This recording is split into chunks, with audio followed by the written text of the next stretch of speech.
ಸಮಯ ಹೆಚ್ಚು ಕಳೆದಿದೆ, ಉಳಿದದ್ದು ಕಡಿಮೆ ಉಂಟು. ಹಾಗಾಗಿ ಆದರೂ ನಮಗೀಗ ಅವಸರ ಇರುವುದು ಯಾವುದರಲ್ಲಿ ಗೊತ್ತಾ? ಯಾವುದರಲ್ಲಿ? ಕಡಿಮೆ ಸಮಯದಲ್ಲಿ ಒಳ್ಳೆ ಕೆಲಸ ಮಾಡುವಂತದ್ದು. ಅಲ್ಲದಿದ್ರೆ ನಮ್ಮ ಪ್ರತಿಜ್ಞೆ ಹಾಳಾಗಿ ಹೋಗ್ತದಲ್ಲ ಸ್ವಾಮಿ. ಸುಭದ್ರೆಯನ್ನು ಕಳಿಸಿಕೊಟ್ಟೆ ಅರ್ಜುನನಲ್ಲಿಗೆ, ಏನು ಉತ್ತರ ಸರಿಯಾದದ್ದು ಬರಲಿಲ್ಲ, ನಮಗೂ ಸರಿಯಾದದ್ದು ಬರಲಿಲ್ಲ. ಸುಭದ್ರ ರಾಯಭಾರ ವ್ಯರ್ಥವಾಯಿತು. ಮತ್ತು ಕುಪಿತನಾಗಿ ಹೋಗೋಣವೇ, ಸಿಟ್ಟು ಬಿಡಬೇಕು ನೋಡಿ. ಯಾರಾದ್ರೂ ಉದ್ಧಾರ ಆಗ್ಬೇಕು, ಮೊದಲು ಸಿಟ್ಟು ಬಿಡಬೇಕು. ಖಂಡಿತ. ಯಾಕೆ? ಒಂದು ನಿಮಿಷದ ಸಿಟ್ಟು ಒಂದು ದಿವಸದ ಸಂತೋಷವನ್ನು ಹಾಳು ಮಾಡುವುದಕ್ಕೆ ಸಾಕು. ಅದು ನನಗೆ ಅನುಭವಕ್ಕೆ ಬಂದಿದೆ. ಒಂದಲ್ಲ 8 ದಿವಸದ ಸಂತೋಷ ಹಾಳು ಮಾಡ್ತಾ ಉಂಟು ಈಗ. ಹಾಗಾಗಿ ಯಾರಲ್ಲಿ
ರಾಜೀವನಾಭ ಅಂತ ನಿನ್ನನ್ನು ಕರೆದದ್ದೇ ಬಿಟ್ರೆ ಜನ ನನ್ನನ್ನು ಕರೆದದ್ದಲ್ಲ. ಅಲ್ಲ, ನಿನ್ನ ಕರೆದದ್ದು. ಅದರ ಅರ್ಥ ಏನು ಅಂತ ನೀನೇ ತಿಳ್ಕೊಡದೆ ಹೋದ್ರೆ ನಾನು ಹೊಣೆಗಾರನ? ನನಗೂ ಗೊತ್ತಿಲ್ಲ ಅಂತ ಅಲ್ವೋ ನಾನು ಹೇಳಿದ್ದು. ಮತ್ತೆ ಕರೆಯುವ ನಿನಗೂ ಗೊತ್ತಿರ್ಬೇಕಲ್ಲ, ಅದಕ್ಕಾಗಿ. ನನಗೇನು ಗೊತ್ತಿಲ್ಲದೆ ಹೇಳಿದ್ದು ಅಂತ ಮಾಡಿದ್ಯಾ? ಜನ ನಿನ್ನನ್ನು ಕರೀತಾರಲ್ಲ, ನಿನಗೆ ಅರ್ಥ ಆಗಿದೆಯಲ್ಲ, ನನಗೂ ಅರ್ಥ ಆಗಿದೆ. ಆದ್ರಿಂದ ಅದೇ ಅರ್ಥ ಬಿಟ್ಟರೆ ಬೇರೆ ಯಾವುದು.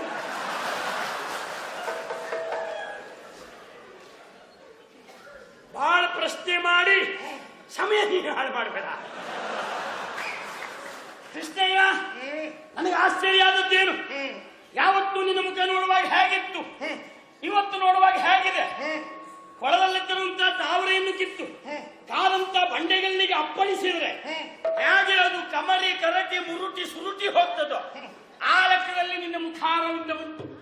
ದ್ವಾರಕೆಯಲ್ಲಿ ದಾರುಕ ಇದ್ದಾಗಲೂ ಹೀಗಾಗ್ತದ? ಯೋಚನೆ ಮಾಡಬೇಕಾಗಿದೆ. ನನಗೆ ಅದು ತಲೆ ಬಿಸಿ ಆದದ್ದು. ದಾರುಕ ಇದ್ದಾಗಲೂ ಹೀಗಾಗ್ಲಿಕ್ಕೆ ಉಂಟು. ಏನಾಗಿದೆ ಕೃಷ್ಣಯ್ಯ, ಏನಾಗಬೇಕು? ಅಗತ್ಯ ನಿನ್ನದ್ದು ಹೆಚ್ಚುಂಟಾದ್ರಿಂದ ನಿನ್ನನ್ನು ನಾನು ಕರೆಯಬೇಕಾಯ್ತು. ಅಗತ್ಯ? ಹೌದೌದು. ಅಂದ್ರೆ ನನಗೆ ಅರ್ಥ ಆಗಿಲ್ಲ. ಈಗ ಎಲ್ಲ ತಣ್ಣಗಾಗಿ ಉಂಟು. ಈಗ ವಾತಾವರಣವ ನೀನು ಬಂದು ಬಿಸಿ ಮಾಡ್ಲಿ ಅಂತ ನಿನ್ನ ಕರೆದದ್ನ. ಹೌದಾ? ಸ್ವಲ್ಪ ಬಿಸಿ ಹೆಚ್ಚಾಗ್ಲಿ ಅಂತ. ಬಿಸಿ ಆಗ್ಬೇಕು ಅಂತಾದ್ರೆ ಎಲ್ಲ ಪೂರಕ ಆಗ್ಬೇಕು. ಹೌದಾ? ಬರೀ ನಾನೊಬ್ಬನೇ ಬಿಸಿ ಬಿಸಿ ಹೇಳ್ಕೊಂಡ್ರೆ ಅಂತ ಪ್ರಯೋಜನ. ಅಗತ್ಯ ಅಲ್ಲ, ಅದಲ್ಲ. ಪೂರಕವಾದದ್ದು ಉಳಿದದ್ದೆಲ್ಲ ಇದ್ದರೂ ಈ ಸ್ಥಳಕ್ಕೊಂದು ಕೊರತೆ ಉಂಟು, ಆದ್ರಿಂದ ಈ ಸ್ಥಳಕ್ಕೆ ನಿನ್ನನ್ನು ಕರೆದದ್ದು. ಹೌದಾ? ನನ್ನಷ್ಟು ವಿಶ್ವಾಸನೇ ಇದ್ದಿದ್ದೆ ಅಂತ ದ್ವಾರಕೆಗೆ ದಾರುಕ ಅಂದ್ರೆ ಬೇರೆ ಗತಿ ಉಂಟು. ಹೌದಿಲ್ಲ ಕೃಷ್ಣಯ್ಯ? ನಿನ್ನನ್ನು ಬಿಟ್ಟರೆ ನಮ್ಮ ದ್ವಾರಕೆಯಲ್ಲಿ ದೊಡ್ಡ ಜನ ಮತ್ತೆ ಯಾರಿದ್ದಾರೆ? ಏನೋ ಬದಿ ನಾನು ಒಬ್ಬನೇ ಇದ್ದಾಗ ಹೇಳ್ತೇನೆ, 4 ಜನ ಮತ್ತೆ ಹಾಕಿಲ್ಲ. ಏ ದಾರುಕ, ಓಹೋ, ಅಂದ್ರೆ ಅಂತಹ ದಾರುಣವಾದಂತಹ ಗಡುಚಾದಂತಹ ಪರಿಸ್ಥಿತಿಗೆ ನಾನು ಸಿಲುಕಿ ಬಿದ್ದಿದ್ದೇನೆ. ಏನಾಗಿದೆ ಕೃಷ್ಣಯ್ಯ? ಗಯನ ಪ್ರಕರಣ ಗೊತ್ತುಂಟಲ್ಲ ನಿನಗೆ? ಓ ಗಯ ಎಂತದ? ಓ ಗಯ ಎಂತದ? ಓ ಆಗಯ. ಅದೇ ನೀನು ಇದು ಮಾಡಿದ್ದಲ್ವಾ, ಪ್ರತಿಜ್ಞೆ ಮಾಡಿ. ಅದೇ ಇದೆ. ಓ ಓ ಉದ್ಗಾರ ಉದ್ಗಾರ ಗಯ ಆಗಯ. ಆ ಗಯ ಗಯಗಂಧರ್ವನ ಅದೇ ಸುದ್ದಿ ಅಲ್ವಾ? ಪ್ರತಿಜ್ಞಾಬದ್ಧನಾದಂತಹ ನಾನು ಅವ ಎಲ್ಲೂ ಸಿಗಲಿಲ್ವಲ್ಲ ಎನ್ನುವುದಾಗಿ ತೊಳಲಾಡ್ತಾ ಇದ್ದವು. ಆದ್ರೆ ಸಿಕ್ಕಿರುವಂತಹ ತಾಣ ಇಂಥದ್ದು ಅಂತ ಗೊತ್ತಾಯ್ತು. ಎಲ್ಲಿ ಕೃಷ್ಣಯ್ಯ? ಈಗ ಸಿಕ್ಕಿದ್ನಲ್ಲ ಅಂತ ತಲೆ ಬಿಸಿಯಾಗಿದೆ. ಏನು ಮಾತಾಡ್ತೀಯ? ಸಿಗ್ಲಿಲ್ಲ ಅಂದ್ರೆ ತಲೆ ಬಿಸಿ, ಸಿಕ್ಕಿದ್ದಕ್ಕೂ ತಲೆ ಬಿಸಿಯ. ಅಂದ್ರೆ ನನ್ನ ಭಾವ ಪಾರ್ಥನಲ್ಲಿ ಇದ್ದಾನೆ ಅವನು. ಅರ್ಜುನನಲ್ಲಿ? ಹೌದು. ಹೇಳ್ತೀರವ್ರೆ, ಒಂದು ಸುದ್ದಿ ಮುಟ್ಟಿಸಿದ್ರೆ ಮತ್ತೆ ನೀ ಕೊಳ್ಳುದು ಬೇಡ, ಆ ಪುಣ್ಯಾತ್ಮನೆ ಕೊಂದ್ರು ಕೊಂದನೆ ಅಲ್ಲಿ. ಅಲ್ಲ, ನಾ ಪ್ರತಿಜ್ಞೆ ಮಾಡಿದ್ ನಾನು ಕೊಡ್ತೇನೆ. ಹೌದೌದೌದು. ಆದ್ರೆ ಹಾಗಿರುವ ಪರಿಸ್ಥಿತಿ ಏನು? ಧರ್ಮರಾಜನ ಪಾದದಾಣಿಯಾಗಿಯೂ ನಿನ್ನ ಪ್ರಾಣಕ್ಕೆ ನಾನು ಹೊಣೆ ಎನ್ನುವುದಾಗಿ ಪ್ರತಿಜ್ಞಾಬದ್ಧನಾಗಿ ಅವನಿಗೆ ರಕ್ಷಣೆಯನ್ನು ಕೊಟ್ಟಿದ್ದಾನೆ. ಎಲ್ಲ ಪಡ್ತಾಯಿ ಮಕ್ಕಳ ನನ್ನೊಡೆಯ ಕೃಷ್ಣನ ಸ್ನೇಹದಿಂದ ಬದುಕಿದ ಅವರು ಆಶ್ರಯ ಕೊಟ್ಟಿಟ್ಕೊಂಡ್ರ ಕೃಷ್ಣಯ್ಯ ತಪ್ಪು ಮಾಡಿದ್ದೇನೆ. ನೀವೆಲ್ಲ ಮಾಡಿದ್ ನೋಡಿ. ಕಾಲಗುಡದಲ್ಲಿ ನಮ್ಮ ತೋಟದಲ್ಲಿದ್ದಂತ ಬಳ್ಳಿಗೆ ಗಿಡಕ್ಕೆ ಗೊಬ್ಬರ ನೀರು ಹಾಕಿದ್ರೆ ಫಲ ನಾವು ಕೊಯ್ಬೇಕು. ನೀವು ಹಾಗೆ ಮಾಡಲಿಲ್ಲ. ಎಲ್ಲೋ ಇದ್ದ ಬಳ್ಳಿಗೆ ಗಿಡಕ್ಕೆಲ್ಲ ಗೊಬ್ಬರ ಹಾಕಿದ್ರಿ. ಎಲ್ಲಾದ್ರೂ ನನ್ನನ್ನೇ ಈ ಮಟ್ಟದಲ್ಲಿ ಬೆಳೆಸಿದ್ದಿದ್ರಿ ನೀವು. ನಾನು ನಿಮಗಾಗಿ ಏನು ಮಾಡ್ತಿದ್ದೆ? ಹೌದಾ? ಹೋಗ್ಲಿ ಬಿಡು. ಏನೋ ನಿನಗೀಗೊಂದು ಅವಕಾಶ ನನ್ನನ್ನು ಬೆಳೆಸಲಿಕ್ಕೆ. ಹೌದಾ? ಹೌದಾ? ಹೌದಪ್ಪ. ಏನಾಗ್ಬೇಕು ಕೊನೆಗೆ? ಏನಾಯ್ತು? ಹಾ ದಯಗಂಧರ್ವ ಅಲ್ಲಿದ್ದಾನೆ ಅಂತ ಗೊತ್ತಾದಾಗ ಅವನಿಗೆ ವಿಷಯವನ್ನು ತಿಳಿಸಬೇಕು, ಸಂಧಾನಕ್ಕೆ ಒಳಪಡಬೇಕು ಎನ್ನುವ ಕಾರಣಕ್ಕಾಗಿ ನನ್ನ ತಂಗಿಯಾದ ಸುಭದ್ರೆಯನ್ನು ಕಳುಹಿಸಿಕೊಟ್ಟೆ. ಪರಿಣಾಮ ಕೃಷ್ಣಯ್ಯ ಸಂಧಾನ ವಿಫಲವಾಯಿತು. ಕೆಲವು ಸಲ ಬುದ್ಧಿವಂತನಾದ್ರೂ ಒಂದೊಂದು ಸಲ ನೀ ಹೆಡ್ರಾಗಿ ವ್ಯವಹಾರ ಮಾಡ್ತೀನಿ ಕೃಷ್ಣಯ್ಯ. ಒಂದು ಮಾತು ನನ್ನನ್ನು ಕೇಳಿದ್ರೆ ನಾ ಕಳಿಸುವುದು ಬೇಡ ಅಂತಿದ್ದೆ. ಹೌದಾ? ಯಾಕೆಂದ್ರೆ ಈ ಕ್ಷೇತ್ರಕ್ಕೂ ರಾಜಕೀಯ ರಂಗಕ್ಕೂ ಯಾವುದೇ ಕಾರಣಕ್ಕೂ ಹೆಣ್ಮಕ್ಕಳನ್ನು ಬಳಸಿಕೊಳ್ಳಬಾರದು. ನೀನು ಕಳಿಸುವಲ್ಲಿ ಉದ್ದೇಶ ಏನು ಅಂತ ನನಗೆ ಚೆನ್ನಾಗಿ ಗೊತ್ತುಂಟು. ಸುಭದ್ರೆ ಹೋದ್ರೆ ಜೈಲಲಿತಾ ಆಗ್ತಾಳೆ ಅಂತ ಲೆಕ್ಕ ಹಾಕಿದ್ಯಾ? ಹಾಗೆ ಇವಳು ಹೋದ ಆ ಕ್ಷಣ ಕೊಡ್ಲಿಕ್ಕೆ ಅವನೇನು ಕರುಣಾನಿಧಿಯ? ಕರುಣಾನಿಧಿ, ಕರುಣಾಸಾಗರ ಅಂತ ಹೆಸರಿರುವುದು ನಿನಗೆ. ಅವ್ರ ಜೀವಮಾನದಲ್ಲಿ ಪಾಂಡವರು ಬಡಪಾಯಿ ಮಕ್ಕಳು ಪಡ್ಕೊಂಡು ಬಿಟ್ಟರೆ ಇನ್ನೊಬ್ಬರಿಗೆ ಕೊಟ್ಟದ್ದು ಎಂಥದ್ದು ಇಲ್ಲ. ವಿಚಾರ ಮಾಡು. ನೀನು ಜಯ ಲಲಿತ ಆಗ್ತದೆ ಅಂತ ತಿಳ್ಕೊಂಡೆ. ಸುಲಲಿತವಾಗಿ ಆಗ್ತದೆ ಅಂತ ಹೇಳಿದೆ. ಅದಾಗಲಿಲ್ಲ. ಹಾಗಿದ್ರು ದಾರುಕನನ್ನು ಕರೆದದ್ದು ಯಾಕೆ? ನಾನು ಅವಳನ್ನು ಕಳಿಸುವುದು ಕಾರಣ ಇಷ್ಟೇ. ಏನು? ನೋಡುವ, ಮಹಿಳೆಯಾದ ಅವಳಿಗೂ ಒಂದು ಪ್ರಾಶಸ್ತ್ಯ ಕೊಡೋಣ. ಯಾಕೆ ಕೃಷ್ಣ? ಇದು ನಮ್ಗೆ 133ರಷ್ಟು ಇಡಬೇಕು ಅಂತ ಅವ್ರು ಒಬ್ಬೆ ಹಾಕಿದ್ರು. ಓ, ಆ ಶಕ್ತಿ ಒಂದಿರ್ಲಿ ಅಂತ ಅವ್ರಿಗೆ ಒಂದು ಗೊತ್ತಾಗ್ಲಿ. ಹಾಗಾಗಿ ಈಗ ನಿನ್ನನ್ನು ಕರೆದದ್ದು ಮತ್ತೆ ಆಗಲ್ಲ. ಏನಾಗ್ಲಿ? ಇಂಥ ಕೆಲಸಕ್ಕೆಲ್ಲ ದೊಡ್ಡ ಜನ ಬಿಟ್ಟು ಸಣ್ಣ ಜನ ಹೋದ್ರೆ ಉಪಯೋಗ ಇಲ್ವ? ದ್ವಾರಕಿಗೆ ದೊಡ್ಡ ಜನ ನೀನೇ ಅಲ್ಲ. ಅದಕ್ಕಾಗಿ ನೀನಲ್ಲಿ ಹೋಗಿ ನಾನು ಮಾತಾಡ್ಬೇಕು. ನೀ ಮಾತಾಡಿದ್ರೆ ಮತ್ತೆ ಪ್ರಶ್ನೆ ಇಲ್ಲ, ಅವ್ರು ಕೊಡ್ತಾನೆ. ಒಮ್ಮೆ ಅವ್ರು ಕೊಡ್ಲಿಲ್ಲ ಅಂತ ಇಟ್ಕೋ, ಮಾತಿಗೆ ಮಾತು ಬೆಳೀತು. ಜೋರಾದ್ರೆ ನಾವು ಸುಮ್ಮನಿರುವಲ್ಲ. ಸುಮ್ಮನಿರ್ಬಾರ್ದು. 4 ಬಿತ್ತರು ಬಿಟ್ಟೆ, 4 ಬೀಳ್ತದೆ, ಅನುಮಾನವೇ ಇಲ್ಲ. ನಿನ್ನನ್ನು ನಾನು ಕಳುಹಿಸುವುದೇ ಅದಕ್ಕಾಗಿ. 4 ಬೀಳಿ ಅಂತಲೇ ಕಳಿಸು. ನಾ ಹೋದ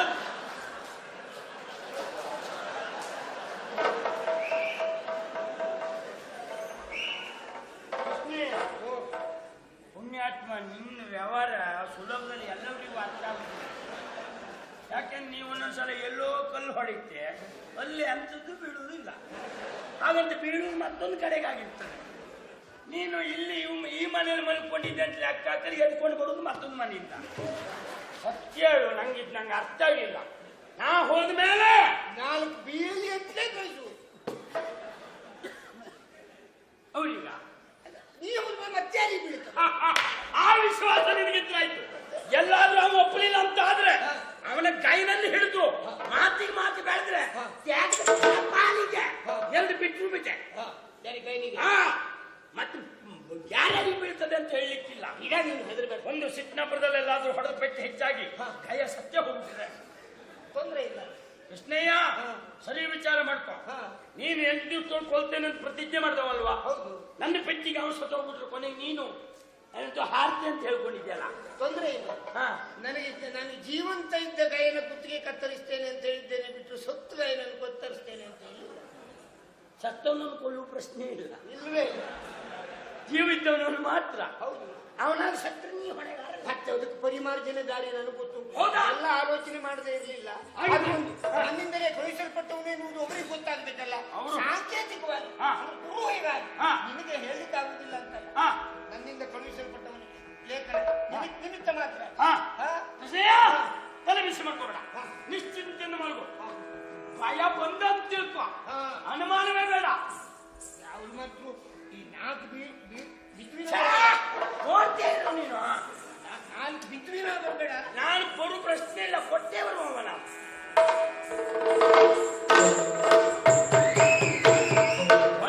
ಪರಾಕ್ರಮ ಕಂಡೀರವ ಬರ್ಲಿರೇನಯ್ಯ?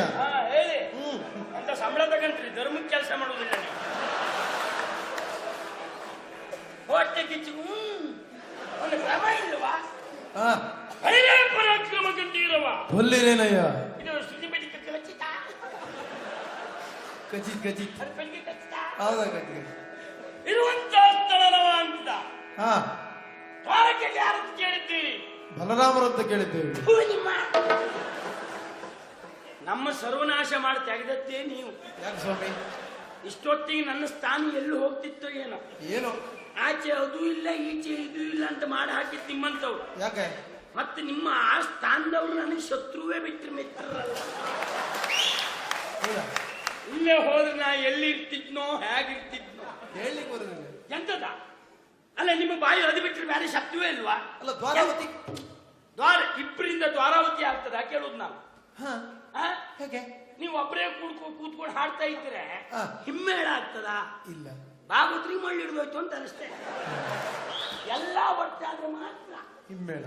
ಒಬ್ಬರಿಂದ ಹಿಮ್ಮೇಳ ಆಗುದಿಲ್ಲ. ಹಾ. ಹಾಗೆ ದ್ವಾರಾವತಿ ಅಂತ ಆಗ್ಬೇಕಿದ್ರೆ ನಿಮ್ಗೆ ಒಂದ್ಸಲನಾದ್ರೂ ನನ್ನ ಹೆಸರು ಹೇಳಿದ್ರೆ ಏನಾಗಿದೆ ನಿಮ್ಗೆ? ನೋಡಿ ಸ್ವಾಮಿ, ಏನು ಸ್ವಾಮಿ? ಕೃಷ್ಣನ ಬಗ್ಗೆ ನಿಮ್ಗೆ ಸರಿ ಗೊತ್ತಿಲ್ಲ. ಹಾ ಒಂದೊಂದ್ಸಲ ಜನ ಇಟ್ಕೊಂಡು ನನಗೂ ದೇವರು ಅನ್ಸು, ಹಾ ಒಂದೊಂದ್ಸಲ ಅವನ ವ್ಯವಹಾರ ನೋಡಿದ್ರೆ ಅಲ್ಲ ಇದ್ದು ಬಿದ್ದು ಮನೆಗೆಲ್ಲ ಹೋಗ್ತಲ್ಲ. ವಿಚಾರ ಮಾಡಿ ನೀವು, ಅವನು ದೇವರಾಗ್ಬಿಟ್ರೆ ಪ್ರಪಂಚದಲ್ಲಿ ಎಷ್ಟು ಜನ ಅಲ್ಲ ಒಂದೊಂದ್ಸಲ ಅನ್ಸೋದು ನನಗೆ. ನಿಮಗೆ ಯಾಕೆ ಹೇಳ್ತೇನೆ ಹೇಗೆ? ನೋಡಿ, ಇವರೆಲ್ಲ ಪ್ರಚಾರ ಮಾಧ್ಯಮದಿಂದ ದೊಡ್ಡದ್ದೇ ಬಿಟ್ರೆ ಎಂಥದ್ದು ಇಲ್ಲ. ಹೌದಾ? ನನಗೆ ಅದೇ ಸಿಕ್ಕಿದ್ರೆ ಇಷ್ಟೊತ್ತಿಗೆ ಎಷ್ಟು ಮೇಲೆ ಹೋಗ್ತಿದ್ದ ದೇವರಿಗೆ ಗೊತ್ತಿಲ್ಲ. ನಮ್ಮ ಹಣೆ ಬರ ಸರಿ ಇಲ್ಲ ಅಷ್ಟೇ. ಏನ್ ಮಾಡ್ಲಿಕ್ಕೆ? ಇಲ್ಲೇ ಹೋದ್ರೆ ನೀವೇ ವಿಚಾರ ಮಾಡಿ. ಹಾ. ಇವ ಕೈನನ್ನು ಕೊಲ್ತೇನೆ ಅಂತ ಪ್ರತಿಜ್ಞೆ ಮಾಡಿದ್ದೆ ಯಾಕೆ? ಹಾ ಅರ್ಘ್ಯ ಕೊಡುವಂತ ಸಂದರ್ಭದಲ್ಲಿ ಅವ ಗಯಗಂಧರ್ವ ಕುದುರೆಯನ್ನೇರು ಹೋಗ್ತಾ ಇದ್ದ. ಬೇವುರ ಎಂಜಲ ಮತ್ತೊಂದು ಅದು ಬೇಡ ಬೇಡ, ಅದು ಇನ್ನು ಪ್ರಶ್ನಾರ್ಥಕವಾಗಿ ಉಂಟು ಇರ್ಲಿ ಅಂತೂ ಬಿತ್ತು. ಇವೇನು ಮಾಡ್ದ? ಹಾ ಅಲ್ಲಿಗೆ ಪ್ರತಿಜ್ಞೆ ಮಾಡ್ದ, ಹೊಲಸಾಯ್ತು ಎನ್ನುವ ಕಾರಣಕ್ಕಾಗಿ. ಹಾ ತಲೆ ಸರಿ ಉಂಟಾ ಕೇಳುದು ನಾವು. ದೇವ್ರ ವ್ಯವಹಾರವ ಅಲ್ಲ, ದೇವರಿಗೆ ಇದೆಲ್ಲ ಗೊತ್ತಾಗುದಿಲ್ಲ. ವಿಚಾರ ಮಾಡಿ. ಹೌದು ಸ್ವಾಮಿ, ಆಕಾಶ ಮಾರ್ಗದಲ್ಲಿ ಹೋಗ್ತಾ ಇರುವಾಗ ಆ ಪ್ರಾಣಿ ಇದ್ದು ಬೇವುರುವ ಮತ್ತೊಂದೇ ಏನೋ ಅದು ಹೊರತಿದಲ್ಲಿ ಬಿಟ್ಟರೆ ವಿಶೇಷವ. ಹಾಗಿದ್ರೆ ಸಮುದ್ರದಲ್ಲಿ ನೀರಿರುವುದು ಅಷ್ಟೇ ಅವನ್ ಬೊಗಸೆಯ ಜಾಗದ ಕೈ ತೊಳ್ಕೊಂಡ ಮತ್ತೊಂದಿಷ್ಟು ಜಾಗದ ಜಾಗ ಕೊಟ್ಟ. ನಷ್ಟ ಉಂಟ? ಅದು ಬಿಟ್ಟು ಆಯ್ತು. ಇವನಿಗೆ ಹಾಗೆ ಅಂತ ಆದ್ರೆ ಆ ಕ್ಷಣಕ್ಕಲ್ಲಿ ಕೊಲ್ಬಹುದಿತ್ತಲ್ಲ. ಏನ್ ಚಕ್ರ ಕೆಲಸ ಮಾಡ್ತಾ ಇರ್ಲಿಲ್ವಾ? ನನಗೆ ಉತ್ತರ ಕೊಡಿ. ಹಾಗಿದ್ರೆ ಕೈಗೆ ಸಿಕ್ಕ ಅಪರಾಧಿ ದೂರ ಆಗುವವರೆಗೂ ಸುಮ್ಮನಿದ್ದುಕೊಂಡು ಆಮೇಲೆ ಅವರು ಹುಡುಕಿಸ್ಲಿಕ್ಕೆ ಇಷ್ಟು ಖರ್ಚು, ಅವ್ರು ಇದು ಮಾಡ್ಲಿಕ್ಕೆ ಇಷ್ಟು ಖರ್ಚು, ದೇಶ ಹಾಳು ಮಾಡುವವರೇ ಇದ್ದವು. ಫಲಸ ರಾಜಕಾರಣ ಇದು ನಿಮ್ಗೆ ಗೊತ್ತಿಲ್ಲ. ಇದು ನಿಮ್ಗೆ ಇವ್ರು ಇಲ್ಲೂ ಅಲ್ಲೇರ ಕೊಲ್ಲಿಲ್ಲ ಯಾಕೆ? ಇವನಿಗೂ ಹೆಸರು ಬೇಕು. ಪ್ರತಿಯೊಬ್ಬನಿಗೂ ಚಪಲ ಅದೇ. ಎಂಥದ್ದು ಕೈ ಎತ್ತಿ ಏನು ಕೊಡದೆ ಹೋದೆ ಎಂತ ಕೊಟ್ಟೆ ಎನ್ನುವುದು ಬೇರೆ. ಪ್ರಚಾರ ಸಿಗ್ಬೇಕು ಅವ್ರು ಮಾಡುವ ವ್ಯವಹಾರಕ್ಕೆ. ಅವ್ರು ದೊಡ್ಡದಾಗಬೇಕು, ಅಷ್ಟಕ್ಕಾಗಿ ಮಾಡಿದ್ದು. ಇಲ್ಲಿ ಹೋದ್ರೆ ಅರ್ಘ್ಯ ಹೊರಸಾಧ್ಯಕ್ಕೆಲ್ಲ ಒಬ್ಬನನ್ನು ಕೊಲ್ತೇನೆ ಅಂತ ಹೇಳಿ ಹೊರಟ ಪ್ರಪಂಚದಲ್ಲಿ ಮನುಷ್ಯರಿದ್ದಾರ? ಇದು ದೇವರ ವ್ಯವಹಾರವ. ಹೌದ್ರಿ ಸ್ವಾಮಿ, ನೀವು ಹೋಗ್ತಾ ಇರ್ತೀರಿ, ಮರದ ಮೇಲೆ ಕಾಗಿ ಕೂತ್ಕೊಳ್ತದೆ, ನೀವು ದೊಡ್ಡದಾಗೋದ್ರೆ ಕೆಳಗೆ ಬರ್ತೀರಿ ಅಂತ ಅದಕ್ಕೂ ಉಂಟ. ಅದಕ್ಕೂ ಬಂದಾಗ ಹಾಗೆ ಬಿಡ್ತದೆ. ಅದು ಸಹಜವಾದ ಕ್ರಿಯೆ. ಅದು ಭೂಮಿ ಮೇಲೆ ಬಂದು ಕೂತ್ಕೊಂಡೇ ಪಾಪ ಉಚ್ಚಿಷ್ಟ ಮಾಡಬೇಕು ಅಂತ ಯಾರಾದ್ರೂ ಬರ್ದಾಕಿದ್ರ? ಅದು ಮರದ ಮೇಲೆ ಕೂತ್ಕೊಂಡೇ ಮಾಡುದು ಆ ಕೆಲಸ. ನಿಮ್ಮ ಗ್ರಾಚಾರಕ್ಕೆ ಆಗೋದ್ರು ಅಷ್ಟೇ ಒಟ್ಟಿಗೆ ಹೋಗ್ತಿರ್ಕೋದು ಹೊಣೆಗಾರ. ನಿಮ್ಮ ಮೇಲೆ ಬಿತ್ತು ಅಲ್ಲಿಗೆ ನನ್ನ ಮೈಯನ್ನು ಹೊಲಸು ಮಾಡಿದಂತ ಕಾಗೆಯನ್ನು 8 ದಿವಸದೊಳಗೆ ಕೊಲ್ಲದೆ ಹೋದ್ರೆ ನಾನು ರಾಮಭಾಗವತಿ ಅಲ್ಲ ಅಂತ ಹೇಳಿದ್ರೆ ನಿಮ್ಗೆ ತಲೆ ಸರಿ ಇಲ್ಲ ಅಂತಾರೆ. ಅಲ್ಲ ಕೇಳುತ್ತ ಎಂತದಪ್ಪ, ಹೋಗೊಂದು ಮುಳುಗಾಕೋದು, ಸ್ನಾನ ಮಾಡ್ಕೊಳ್ಳೋದು, ಎದ್ದುಕೊಂಡು ಹೋಗುದು, ಹೋದಲ್ಲಿ ಒಂದು ಮೈ ಮೇಲೆ ಇಂಥದ್ದು ಬಿತ್ತು ಅಂತ ಹೇಳುವುದಲ್ಲ. ಅರ್ಘ್ಯ ಹೊಲಸು ಮಾಡಿದ್ದು ಯಾರಿಗಾದ್ರೂ ಗೊತ್ತಿದ್ದೆ ಹೇಳದೆ ಹೋದ್ರೆ? ಎಂತ ಸಣ್ಣದೆಲ್ಲ ದೊಡ್ಡದು ಮಾಡಿ ಎಷ್ಟು ಜನರ ನೆಮ್ಮದಿ ಹಾಳು ಮಾಡಿ ಎಷ್ಟು ಜನ ಕೆಲಸ ಬಿಟ್ಕೊಂಡು ಹುಡುಕಿ ಇದಕ್ಕೆಲ್ಲ ಸಂಬಳ ಕೊಡುದು ಯಾರು? ಅದೇ ಬಡಪಾಯಿ ಮಕ್ಕಳು ಕೆಲಸ ಮಾಡುವವರಿಗೆ ಸಂಬಳ ಏರಿಸಬೇಕು ಅಂದ್ರೆ ತಲೆ ಬಿಸಿ ಆಗ್ತದೆ ಇವರಿಗೆ. ಹೌದಾ? ಇಂಥದ್ದೆಲ್ಲ ಹೇಳ್ತೋದ್ರೆ 1.5-2 ಗಳಿಗೆ ನಾನೇ ಮಾತಾಡಿ ಏನು. ಆದ್ರೆ ಪಾಪ ಇಂಥವರೆಲ್ಲ ಒಳಗೋಗು ಅಂದ್ರೆ ಕಷ್ಟ. ಆ ಕಾರಣಕ್ಕಾಗಿ ಅದು ಮುಂದುವರಿಸುವುದಿಲ್ಲ, ಇಲ್ಲಿಗೆ ಬಿಟ್ಟೆ. ಹಾಗಿದ್ರೆ ನನಗೊಂದು ಅವಕಾಶ ಸಿಕ್ಕಿದೆ. ತಾವು ಕೈಯನ್ನಂತ ಕಾಣಿಸಬೇಕು ಪ್ರಪಂಚಕ್ಕೆ. ಎಲ್ಲ ಹೊತ್ತಿಗೆ ಸಿಗುವುದಿಲ್ಲ. ನನಗೆ ಕೃಷ್ಣ ಮೇಲೆ ಇದ್ದು ಸಿಟ್ಟು ಅಷ್ಟಿಷ್ಟಲ್ಲ. ನನ್ನ ಅವನತಿಗೆ ಕಾರಣವೇ ಕೃಷ್ಣ. ಹೌದಾ? ರಥಾರೂಢನಾಗಿ ಅವ ಕೂತ್ಕೊಳ್ಳೋದು, ಸಾರಥಿ ಸ್ಥಾನದಲ್ಲಿ ನಾನು. ನಾವು ಕುದುರೆ ಓಡಿಸ್ಕೊಂಡು ಹೋಗುದು. ಹೌದಪ್ಪ. ಅವನ ಜೀವ ಇರುವುದು ನಮ್ಮ ಕೈಲಿ. ಹೌದು. ನೆನ್ಪಿಟ್ಕೊಳ್ಳಿ ನೀವು. ವಿಷಯ ಮನೆಗೆ ನೀವು ಬಂದನು ಎಂತ ಬರ್ತದೇವ ನಾ ಕರ್ಕ ಬಂದ್ರೆ ಬರ್ತಾವ. ಒಂದು ದಿವಸ ನಿಮ್ಮ ಹೊಲಸ ಬಾಯಿ ತಕಬಂದದ ಆಗ ಎಲ್ಲಾದ್ರೂ ಸಾಹಿತ್ಯ ದೋಷ ಉಂಟಾ? ಬಂದಕ್ಕೇನಾದ್ರೂ ತೊಂದರೆ ಉಂಟಾ? ನೀವು ಬಂದ ತಪ್ಪಿ ಆದ್ರೂ ಹೇಳ್ತೀರಿ, ಬಿಟ್ಟರೆ ಸರಿ ಹೇಳುವುದಿಲ್ಲ. ನೀವು ಹೋಗ್ಲಿ ಬಿಡಿ, ಹೇಳಿಲ್ಲ. ನನಗೆ ತಲೆ ಬಿಸಿ ಆಗ್ತೇನೆ ಗೊತ್ತಾ? ನಾನು ಸಾರಥ್ಯ ಮಾಡ್ಕೊಂಡು ಹೋಗುವಾಗ ನಮ್ಗೆ ರಾಜ್ಯಕ್ಕೆ ನಮಸ್ಕಾರ ಹೇಳು, ನಮ್ಗೆ ಬಹಳ ಸಂತೋಷ. ಈಗ ಆ ಪಾಪಿ ಮಗ ಬೇಕಿತ್ತ ನನ್ನ ಅಕ್ಕ ನನಗೇ ನಮಸ್ಕಾರ ಕೊಟ್ರು ಅಂತ ನೋಡಿದ್ರೆ ಹಿಂದಿದ್ದು ಕೃಷ್ಣನಿಗೆ ನಮಸ್ಕಾರ ಕೊಡುದು. ಯಾರು ನಮಸ್ಕಾರ ಮಾಡ್ರು ನಾವು ಹೀಗೊಂದು ಮಾಮಿನಾಗ. ಈಗೀಗ ಪರಿಸ್ಥಿತಿ ಎಲ್ಲಿಗೆ ಬಂದಿದೆ ಗೊತ್ತಾ? ನಿಜವಾಗಿ ನನಗೆ ಯಾರಾದ್ರೂ ನಮಸ್ಕಾರ ಕೊಟ್ಟರು ನಾ ಹಿಂತಿರುಗಿ ಅಂದ್ರೆ ಒಂದು ಮೂಢನಂಬಿಕೆ ಆದಾಗಿದೆ. ಅದಕ್ಕೆ ಕಾರಣ ಯಾರು? ಕೃಷ್ಣನೇ. ಈ ಎಲ್ಲ ನನ್ನ ಉನ್ನತಿಗೆ ಅವನತಿ ಆದವನೇ ಕೃಷ್ಣ. ಹಾಗಾಗಿ ಇವತ್ತೊಂದು ತೀರ್ಮಾನ ಮಾಡಿದ್ದೇನೆ, ರಾಯಭಾರಿಯಾಗಿ ಹೋಗ್ತಾ ಇದ್ದೇನೆ. ಪಾಂಡವರು ಎಂತವ್ರು ಅಂತ ನನ್ಗೆ ಗೊತ್ತುಂಟು. ನನ್ನ ಘನಸ್ಥಿಕೆ ಮೆರೆಸಬೇಕು. ಧೈರ್ಯ ಏನು ಗೊತ್ತಾ? ಅವರು ಬಲಾಢ್ಯರೇ, ನನ್ಗೆ ಗೊತ್ತುಂಟು. ಆದ್ರೂ ಎಲ್ಲಾದ್ರೂ ನಾನು ಮಾತಾಡುವಾಗ ಅವ್ರು ಉಸಿರಿ ಎತ್ತಿದ್ರ ಉಸಿರಿ ಎತ್ತಲಿಕ್ಕಿಲ್ಲ. ಮಕ್ಕಳಷ್ಟು ಮಾಡ್ತೇನೆ ನಾನು. ಹೌದಾ? ಅಯ್ಯಪ್ಪ ಸುಲಭ. ಏನು? ಅವರ ನೈತಿಕವಾಗಿ ಕೊಲ್ತೇನೆ. ಹೇಗೆ ಕೇಳಿ? ಭೀಮ, ಅರ್ಜುನ, ನಕುಲ ಸದೇವ ಏನ್ ಮಾತಾಡ್ತಾರ? ನಿಮ್ಮ ಜನಕನ ಹೆಸರು ಹೇಳಿ ಅಂತೇನೆ ನಾವು. ನಿಮ್ಮ ಜನಕನ ಹೆಸರು ಹೇಳ್ರ. ನನ್ನ ಹತ್ರ ಮಾತಾಡ್ಬೇಕಿದ್ರೆ ಮೊದ್ಲು ಅವನ ಹೆಸರು ಹೇಳ್ಕ ಮಾತಾಡಿ ಅಂತ. ಹಾಗೇನೆ ಹೇಳ್ತಾರೆ ಅವರು. ಪಾಂಡು ಚಕ್ರವರ್ತಿಗಳ ಹೆಸರು ನಿಮಗೆ ತಲೆ ಸರಿ ಇಲ್ಲ, ಪೇಟೆ ಗಟ್ಟಿ ಸಿಟ್ಕೊಳ್ಳಿ. ಯಾಕೆ? ಪಾಂಡು ಚಕ್ರವರ್ತಿ ಅಪ್ಪ. ನಾನು ಅಪ್ಪನ ಸುದ್ದಿ ಮಾತಾಡ್ಲಿಲ್ಲ, ಮತ್ತೆ ಜನಕನ ಸುದ್ದಿ ಮಾತಾಡಿದ್ದೆ. ಅಮ್ಮನ ಗಂಡ ಅಪ್ಪ, ಜನ್ಮಕ್ಕೆ ಕಾರಣನಾದವ ಜನಕ. ತಲೆ ನೋಡಿ, ಬರೀದೇ ಅಲ್ಲ ನಮ್ಗೆ ಹೆಸರು ಬರ್ಲಿಲ್ಲ.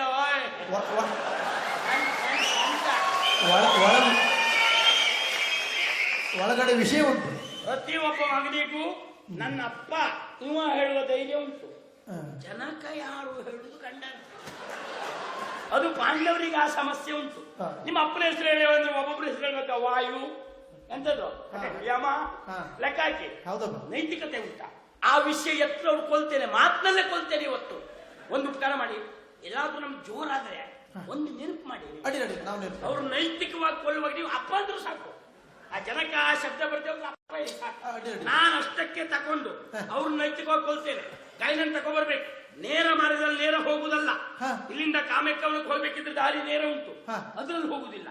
ಅಲ್ಲಿಗೆ ಹೋಗುವಾಗ ಎಷ್ಟು ಒಳಮಾರ್ಗ ಉಂಟು, ಅಡ್ಡ ದಾರಿಗಳು ಎಲ್ಲ ಅದ್ರಲ್ಲಿ ರಥ ಓಡಿಸುವುದೇ ನಾವು. ಯಾಕೆ ಜನ ಕೇಳ್ತಾರೆ, ಸ್ವಾಮಿ ನಾರಕ್ನವ್ರು ಎಲ್ಲಿಗೆ? ರಾಯಭಾರಿಯಾಗಿ ಹೊರಟಿದ್ದೇನೆ. ಹೇಗೆ ನಿಮ್ ಲೆಕ್ಕ? ಇಷ್ಟು ಸಾರಥಿ, ಇವತ್ತು ರಾಯಭಾರಿ. ಮೇಲಾಗಿ ಉಂಟಲ್ಲ, ಸಾರಥಿ ಜಾಗದಲ್ಲಿ ಕೂತ್ಕೊಂಡು ಕುದುರೆ ಓಡಿಸುವುದಿಲ್ಲ. ಅವರು ರಥಿಕನ ಸ್ಥಾನದಲ್ಲಿ ಕೂತ್ಕೊಳ್ಳೋದು, ಕಾಲು ಮುಂದೆ ಇಟ್ಕೊಳ್ಳೋದು, ಕುದುರೆ ವಾಗಿ ಕಾಲು ತುದಿ ಕಟ್ಕೊಳ್ಳೋದು ಅಲ್ಲೇ. ಯಾಕೆ? ಅಲ್ಲ, ಒಂದು ಸಾರಥಿಗೂ ಗತಿ ಇಲ್ಲದೆ ರಾಯಭಾರಿ ಬಂದಿದ್ದಂತ ನೋಡಿ. ಇಷ್ಟೆಲ್ಲ ಮಾಡಿ ಏನು ಮಾಡ್ತೇನೆ, ಇನ್ನು ಹೆಚ್ಚು ಮಾತಾಡೋದು ಸುಖ ಇಲ್ಲ. ಆದಷ್ಟು ಬೇಗ ಹೋಗ್ಬೇಕು. ಹೋಗು ಕ್ರಮ ಹೇಗೆ ಗೊತ್ತಾ?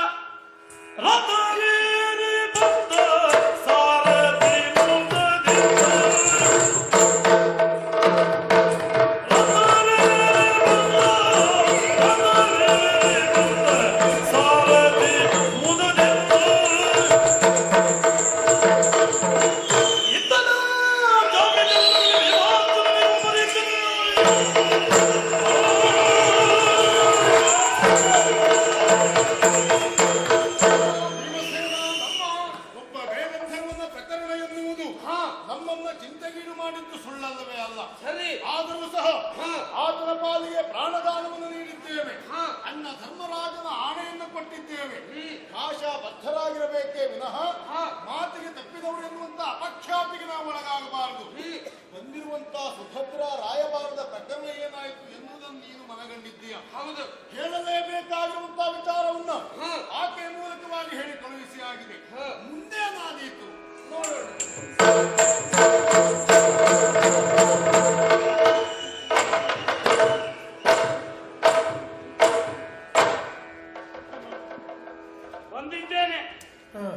ಪಾಂಡವರು ಇಲ್ಲೇ ಹತ್ರ ಇದ್ರು ಎನ್ನುವುದು ಪರಿಸರ ನೋಡಿದಾಗಲೇ ಗೊತ್ತಾಯ್ತು ನನಗೆ. ಬಡಪಾಯಿ ಮಕ್ಕಳು ಗುಡಿಸಲು ಕೂತಿದ್ದಾರೆ. ಪರಿಸರ ನೋಡಿ ಗೊತ್ತಾದದ್ದು ಹೇಗೆ? ಹೇಗೆ? ಆ ಕಡೆ ಈ ಕಡೆ ಎಲ್ಲ ಕೆಲವಂತ ಗಡ್ಡೆ ಗಣಸು ಬಿಡುವಂತಹ ಬಳ್ಳಿಗಳು, ಫಲ ಕೊಡುವಂತ ಮರಗಳು ಎಷ್ಟು ಹೆಣೆ ಮುರಿದಿದೆ. ಕೆಲವು ಬಳ್ಳಿ ಎಲ್ಲ ಸತ್ತೋಗಿದೆ. ಯಾಕೆ? ಹೊಟ್ಟೆ ಗತಿ ಇಲ್ಲ ಅಲ್ಲ ಇವರಿಗೆ. ಪಾಪ ಎಲ್ಲ ಮುಗಿಸಿದ್ದಾರೆ. ಮನೆಗೆ ಬಂದವರು ಮಾತಾಡಿಸುವ ಅಭ್ಯಾಸ ಉಂಟ ನೋಡುವ. ತಮ್ಮ ಹೊರಗಡೆ ಏನೋ ಓಡಾಡ್ತಾ ಇರುವ ಹಾಗೆ.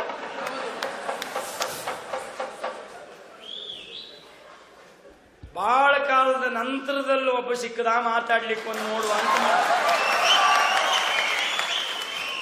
ಗ್ರಾಚಾರ ಮಾತಾಡೋದು ನೋಡ್ರಿ ಮೈ ಮೇಲೆ ಬೀಳುವ ಲಕ್ಷಣ ಉಂಟು. ಅಣ್ಣ ಆಗೊಮ್ಮೆ ಮೈ ಮೇಲೆ ಬೀಳಲೇಬೇಕು ಎನ್ನುವುದಾಗಿ ಸದ್ಯದಿಂದ ಬಂದವರು ಹೌದು ಅಂತಾದ್ರೆ ಕೊಡುವುದಕ್ಕೆ ನಾವೇನು ತಡೆ ಪಡಿಬೇಕಾ? ಕೊಡುವುದಕ್ಕೆ ಪಡ್ಕೊಳ್ಬೇಕಾಗಿಲ್ಲ, ತಿರ್ಸ್ಕೊಡ್ಲಿಕ್ಕೆ ನಂಗೆ ಲೆಕ್ಕಾಚಾರ ಮಾಡ್ಬೇಕಾಗಿಲ್ಲ. ನೋಡೇ ಬಿಡುವ ಮನೆಗೆ ಬಂದವರು ಮಾತಾಡಿಸ್ತಾರ ಏನು ಅಂತ.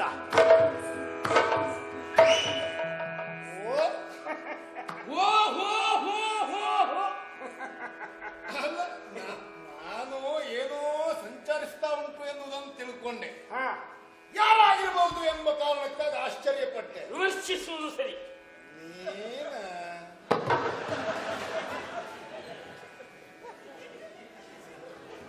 ಆಯ್ತಲ್ಲ, ಇನ್ನು ಆ ಮಟ್ಟದಿಂದ ಮೇಲೆ ಬರಲೇ ಇಲ್ಲ. ನೀವು ನಮ್ಮನ್ನು ಮೊದಲು ನೋಡಿದ ಲೆಕ್ಕಾಚಾರದಲ್ಲೇ ಮಾತಾಡ್ತಾ ಬಿಟ್ರೆ ಈಗ ನಾವು ಯಾವ ಸ್ಥಿತಿಯಲ್ಲಿ ಬಂದವರು ಏನು ಇವನಿಗೆ ವಿಷಯ ಗೊತ್ತಿಲ್ಲ. ಇದ್ರ ಬಗ್ಗೆ ನನಗೆ ಭರವಸೆ ಉಂಟು. ಏನೋ ನಿನಗೆ ಸ್ಥಳ ಬದಲಾಗಬಹುದು ಬಿಟ್ಟರೆ ಗುಣ ಮಾತ್ರ ನೀನು ಶತ್ರು ಬದಲಾಗ. ನಾಲ್ಕು ಆಗಿದ್ದೆ ಏನು ನೀನು ಸ್ಥಳ ಬದಲಾದ್ಮೇಲಾದ್ರೂ ಸರಿಯಾಗಬಹುದು ಅಂತ ತಿಳ್ಕೊಂಡಿದ್ದೆ. ಅದು ನಮ್ಗೆ ನಿರೀಕ್ಷಿಲ್ಲ. ಇದು ಇಷ್ಟೇ ಅಂತ ನಮ್ಗೆ ಗೊತ್ತಾಗೋಯ್ತು ಈಗ.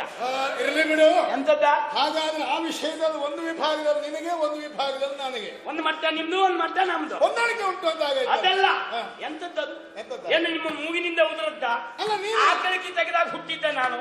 ಇಲ್ಲೇ ಹೋದ್ರಿ ನೀನ ಆರ್ಎಸ್ ಚಂದ್ರಮ್ನಾಯಕ ನೀನಲ್ಲ. ಶೈಲಿ ಅದ. ಹಾಗಲ್ಲ. ಮತ್ತೊಂದು ಗೌರವನವರೇ. ಅಲ್ಲ, ಯಾರಾದ್ರೂ ಒಬ್ಬ ಅಪರಿಚಿತ ವ್ಯಕ್ತಿ ಬಂದಾಗ ಆಶ್ಚರ್ಯ ಆಗುವುದು ಸ್ವಾಭಾವಿಕ. ನೀನು ನಮ್ಮವನೇ ಅಲ್ವೇ. ಓ, ಆ ಸಲಿಗೆ ಇದೆ. ಒಂದು ಪ್ರೀತಿ. ಈಗ ನಿಮ್ಗೆ ಕೂತ್ಕೊಳ್ಬೇಕಾ? ಬೇಡ ಬರ ಬೇಡ, ಪರಿಸ್ಥಿತಿ ನೀವೇ ಬಂಡೆಗೆ ಒಂದೇ ಬುದ್ಧಿಯಲ್ಲೆಲ್ಲ ಕುಳಿತು ಯೋಚಿಸಿದರು. ಈ ಪರಿಸ್ಥಿತಿಯಲ್ಲಿ ನೀವಿದ್ರಿ, ನಮಗೆ ಸ್ಥಾನ ಕೊಡುದಾ? ಅಲ್ವ, ಯೋಚನೆ ಮಾಡುವುದು ಬೇಡ.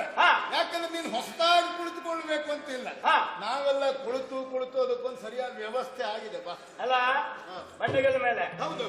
ಅದಲ್ಲ, ಮತ್ತೆ ಕೂತ್ಲಿಕ್ಕೋ ಮಾತಾಡ್ಲಿಕ್ಕೋ ಯಾವ್ದಕ್ಕೂ ಈಗ ನಮ್ಗೆ ಸಮಯ ಇಲ್ಲ. ಮತ್ತೆ ಒಂದದ್ದು ಯಾಕೆ ಅಂತಲ್ವಾ? ಇಲ್ಲಿ ಬನ್ನಿ. ನಿಮ್ಮಲ್ಲಿ 4 ಅಕ್ಷರ ಸರಿ ಓದ್ಲಿಕ್ಕೆ ಬರುವುದು ಯಾರಿಗೆ? ಎಷ್ಟು ಅಕ್ಷರ? 4 ಅಕ್ಷರ. 4 ಅಕ್ಷರ ಸರಿ ಓದ್ಲಿಕ್ಕೆ ಬರುವುದು ಯಾರಿಗೆ? ನಮಗೆ ನೀನು ಯಾರಿಗೆ ಅಂತ ಮತ್ತೆ ಪ್ರಶ್ನೆ ಮಾಡುವುದು ಬೇಡ. ನಮಗೆಲ್ಲರಿಗೂ ಓದ್ಲಿಕ್ಕೆ ಬರ್ತದೆ. 4 ಅಕ್ಷರ ಬರುವವರು ಯಾರು ಇಲ್ಲ. 4 ಅಕ್ಷರ ಬರುವವರು ಯಾರು ಇಲ್ಲ. 4 ಅಕ್ಷರ ಬರುವವರು ಇಲ್ಲ. ಇಲ್ವೇ ಇಲ್ಲ. ಅಂದ್ರೆ ನಿಮ್ಗೆ ಹೆಚ್ಚಿನ ಅಭ್ಯಾಸ ಆಗಿದೆ ಬಹಳ ಕಲ್ತಿದ್ದೆ ಅಲ್ವಾ? ಹೌದು. ನೋಡುವ, ಇದನ್ನು ಓದಿ ಸರಿಯಾಗಿ ಉತ್ತರ ಕೊಡ್ಬೇಕು. ತಗೋ, ಅದೇ ಮದುವಿತ್ವ. ಏ ಪುಣ್ಯಾತ್ಮ, ಲೇಖನ ಸರಿ ಇಟ್ಕೋ, ತಿರುಮುರುಗಾಯ್ತು. ಸರಿ ಉಂಟಲ್ಲ, ಅದು ನಾ ಹೇಳಿದ್ಮೇಲೆ ಗೊತ್ತಾಯ್ತು. ಹೇಳ್ತಾನೆ. ಇದು ಬೇರೆ ಭಾಷೆಯ ವರ್ತಮಾನ ಪತ್ರಿಕೆಯನ್ನು ತಿರ್ಸಿಟ್ಕೊಂಡ ಏನೊಂದು ಅಭ್ಯಾಸ ಓದಿ ಉತ್ತರ ಕೊಡಿ. ಉತ್ತರ ಕೊಡ್ತೇನೆ, ನಿತ್ಕೊಳ್ಳಿ.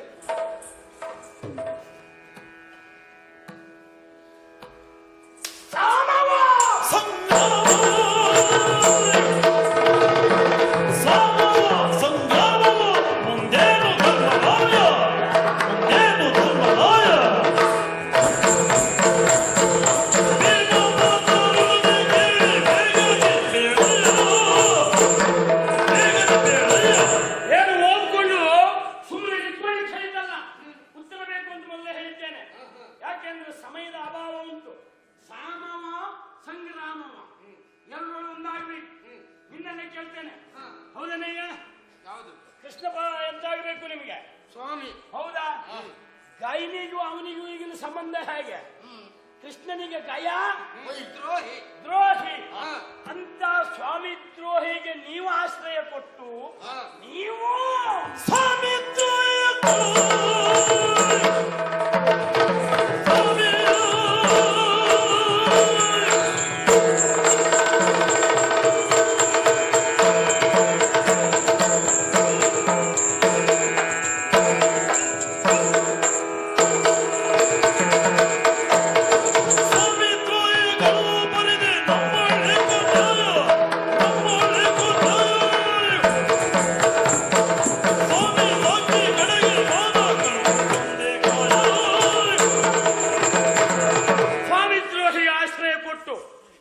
ಸ್ವಾಮಿ ದ್ರೋಹಿಯಾಗಬೇಡಿ ಎನ್ನುವ ಕಾರಣಕ್ಕಾಗಿ ಹೇಳ್ತಾ ಇದ್ದೇನೆ.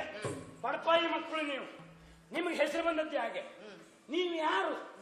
ಒಂದು ನಮ್ಮ ಒಳನಾಡಿ ಭಾಷೆಯಲ್ಲಿ ನಾನು ಹೇಳುವುದಿದ್ರೆ ಹೇಳ ನಮ್ಮ ಸ್ಥಾನಕ್ಕೆ ಬಹಳ ದೊಡ್ಡದಕ್ಕೆಲ್ಲ ನೀನು ಬಾಯಿ ಹಾಕಿದ್ರೆ ಅದು ಸಿಗುವುದಿಲ್ಲ, ಇದು ಪೂರ್ಣ ಆಗುದಿಲ್ಲ. ಸಮಸ್ಯೆ ಅದು ಒಂದು.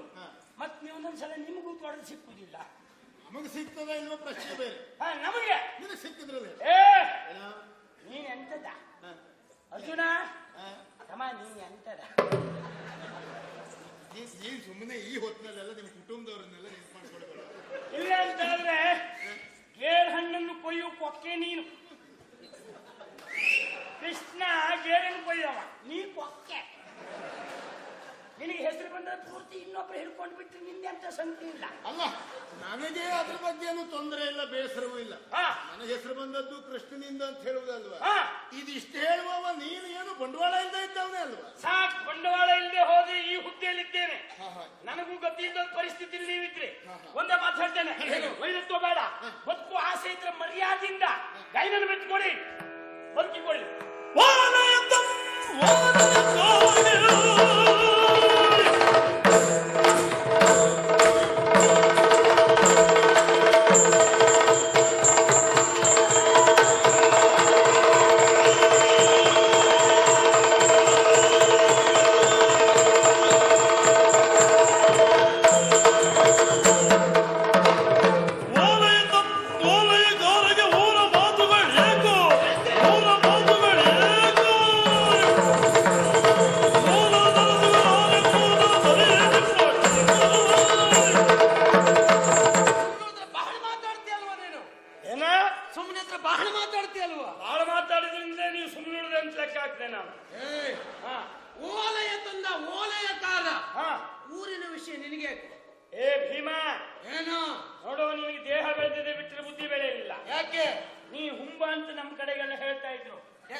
ಮನೆಗೆ ಓಲೆ ಹಂಚುವಂತ ಓಲೈಕಾರ ಆದ್ರೆ ನೀ ಹೇಳಿದ್ದು ಸರಿ.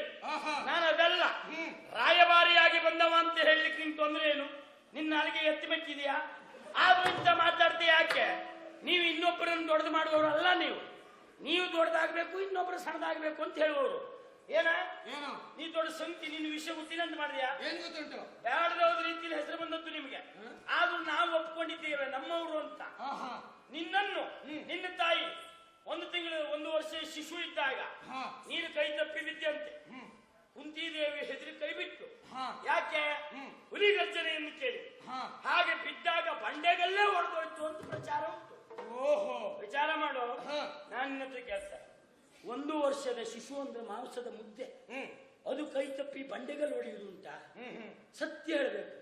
ನೀ ಬಿದ್ದ ಬಂಡೆಗಲ್ ಹೊಡೆದದ್ದ ಅಲ್ಲ, ಹೊಡೆದ ಬಂಡೆ ಮೇಲೆ ನೀ ಬಿದ್ದದ್ದ. ನಾವು ಆಕ್ಷೇಪ ಮಾಡಲಿಲ್ಲ. ಪಾಂಡವರು ನಮ್ಮವ್ರ ಹೆಸರು ಬಂದ್ರೆ ಬರಲಿ ಅಂತ. ಇನ್ನೂ ಗುಟ್ಟುಂಟು. ಏನು? ಯಾವತ್ತು ಕಾಂತಾರದಲ್ಲೇ ಇದ್ದವಳು ಕುಂತಿ, ಹಡ್ದವಳು ಅಲ್ಲೇ ಕಾಡಿನ ಮಧ್ಯ.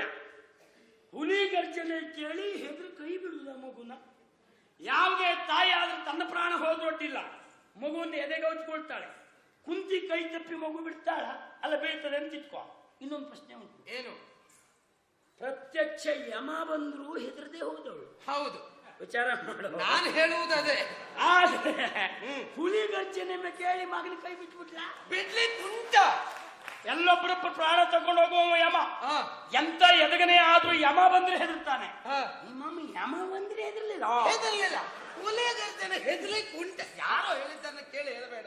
ಅಂದ್ರೆ ನಾನೇ ಇದು ಕೇಳ್ಕೊಂಡಿಲ್ಲ. ಹೇಳ್ಕೊಂಡು ಹೇಳುತ್ತೆ. ನೀವೊಂದು ಹೇಳಿಕೆ ಕೊಡ್ಬೋದಿತ್ತಲ್ಲ, ಇದು ನಮ್ಮ ವಿಷಯದಲ್ಲಿ ಅಪಪ್ರಚಾರ ಆಗ್ತಾ ಉಂಟು. ಸುಳ್ಳು ನಿಮ್ಮನ್ನಿಲ್ಲ ಯಾಕೆ? ನಿನ್ನಂತವ್ರಿದ್ರೆ ಧರ್ಮಕ್ಕೆ ಹೆಸರು ಬಂದ್ರೆ ಬರ್ಲಿ ಅಂತ ಹೇಳಿಕೆ ಕೊಡಬೇಕಾದಂತ ಅಗತ್ಯ. ನಿನ್ನಂತ 4 ಜನ ಇದ್ರೆ ಸಾಕು. ನಿನ್ನ ಕೇಳಿದ ಮಾತ್ರ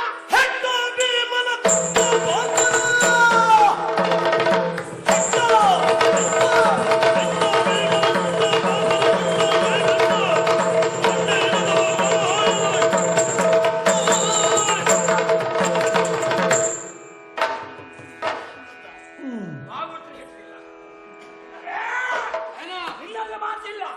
ಹುಂಬ ನೀನು. ನಿನಗೆ ನಾನು ಏನು ಅಂತ ತೋರಿಸ್ಬೇಕಾ? ಮಾತಿನಿಂದಲ್ಲ.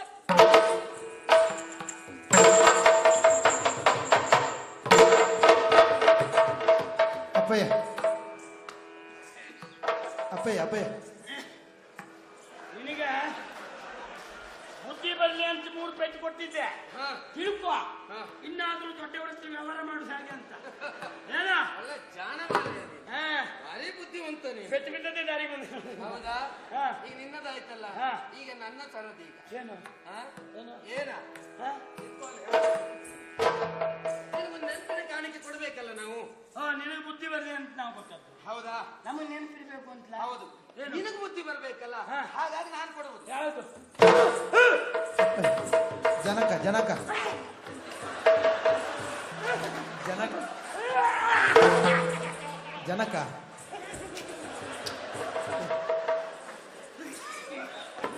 ಅಪ್ಪ ಅಪ್ಪ ಅಪ್ಪ ನಿಮಗೊಂದು ಉಪಕಾರ ಮಾಡುವ.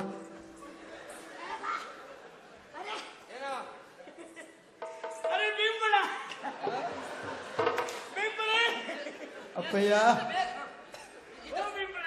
ಎಷ್ಟು ಬೇಗ ಬದಲಾದ ಅಲ್ಲ ಪುಣ್ಯಾತ್ಮ, ಹಾ. ನೀನು ಆ ಬದಿ ಬರ್ಲಿಲ್ಲ ಹೇಳು. ನಮ್ಗೆ ಎಷ್ಟು ತಾಪತ್ರೆ ಗೊತ್ತಾ? ಹೌದಾ?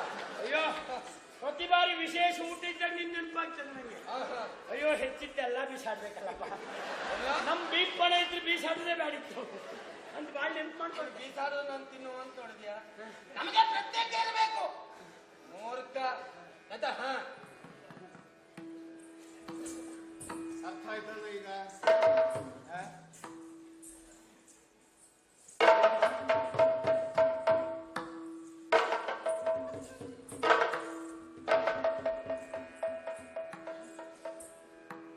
ನಮ್ಮದೊಂದು ಸನ್ಮಾನ ಕಾರ್ಯಕ್ರಮ ನಿನಗೆ, ಮತ್ತೆ ಸನ್ಮಾನ ಮಾಡಲಿಲ್ಲ ಅಂತ ಹೇಳ್ಬಾರ್ದಲ್ಲ, ಹಾಗಾಗಿ ಸನ್ಮಾನ ಕಾರ್ಯಕ್ರಮ.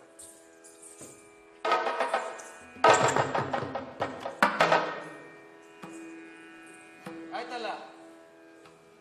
ಮತ್ತೆಲ್ಲಾದ್ರೂ ಅಧಿಕ ಪ್ರಸಂಗಿ ಉಂಟ ನಿನ್ನದ್ದು? ಆ? ಮತ್ತೆಲ್ಲಾದ್ರೂ ಮಾತಾಡುವುದು ಪ್ರಾರಂಭ ಮಾಡಿದಂತಾದ್ರೆ ಏನು?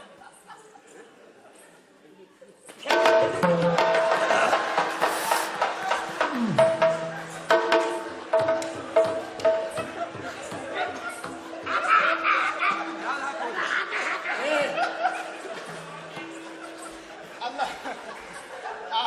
ನೀವು ಪಾಪ ಮನೇಲಿ ಕನ್ನಡಿನೂ ಉಂಟೆ ಇಲ್ವಾ? ಮಗ ನೋಡ್ಕೊಳ್ಳಿ.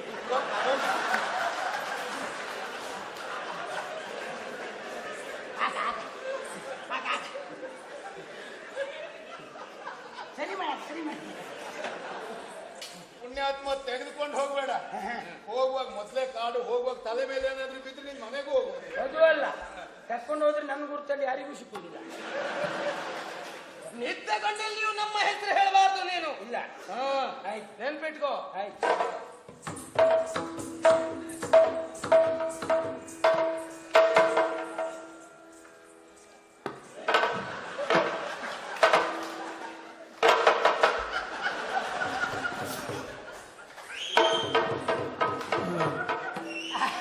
ಸುಡುಗಾಡಿ ಇದ್ದದ್ದು 3 ಈ ಸ್ವಾಗೆ ನೀರಿನಲ್ಲಿ ನೆನೆಸ್ದಾಗ ಉಂಟು.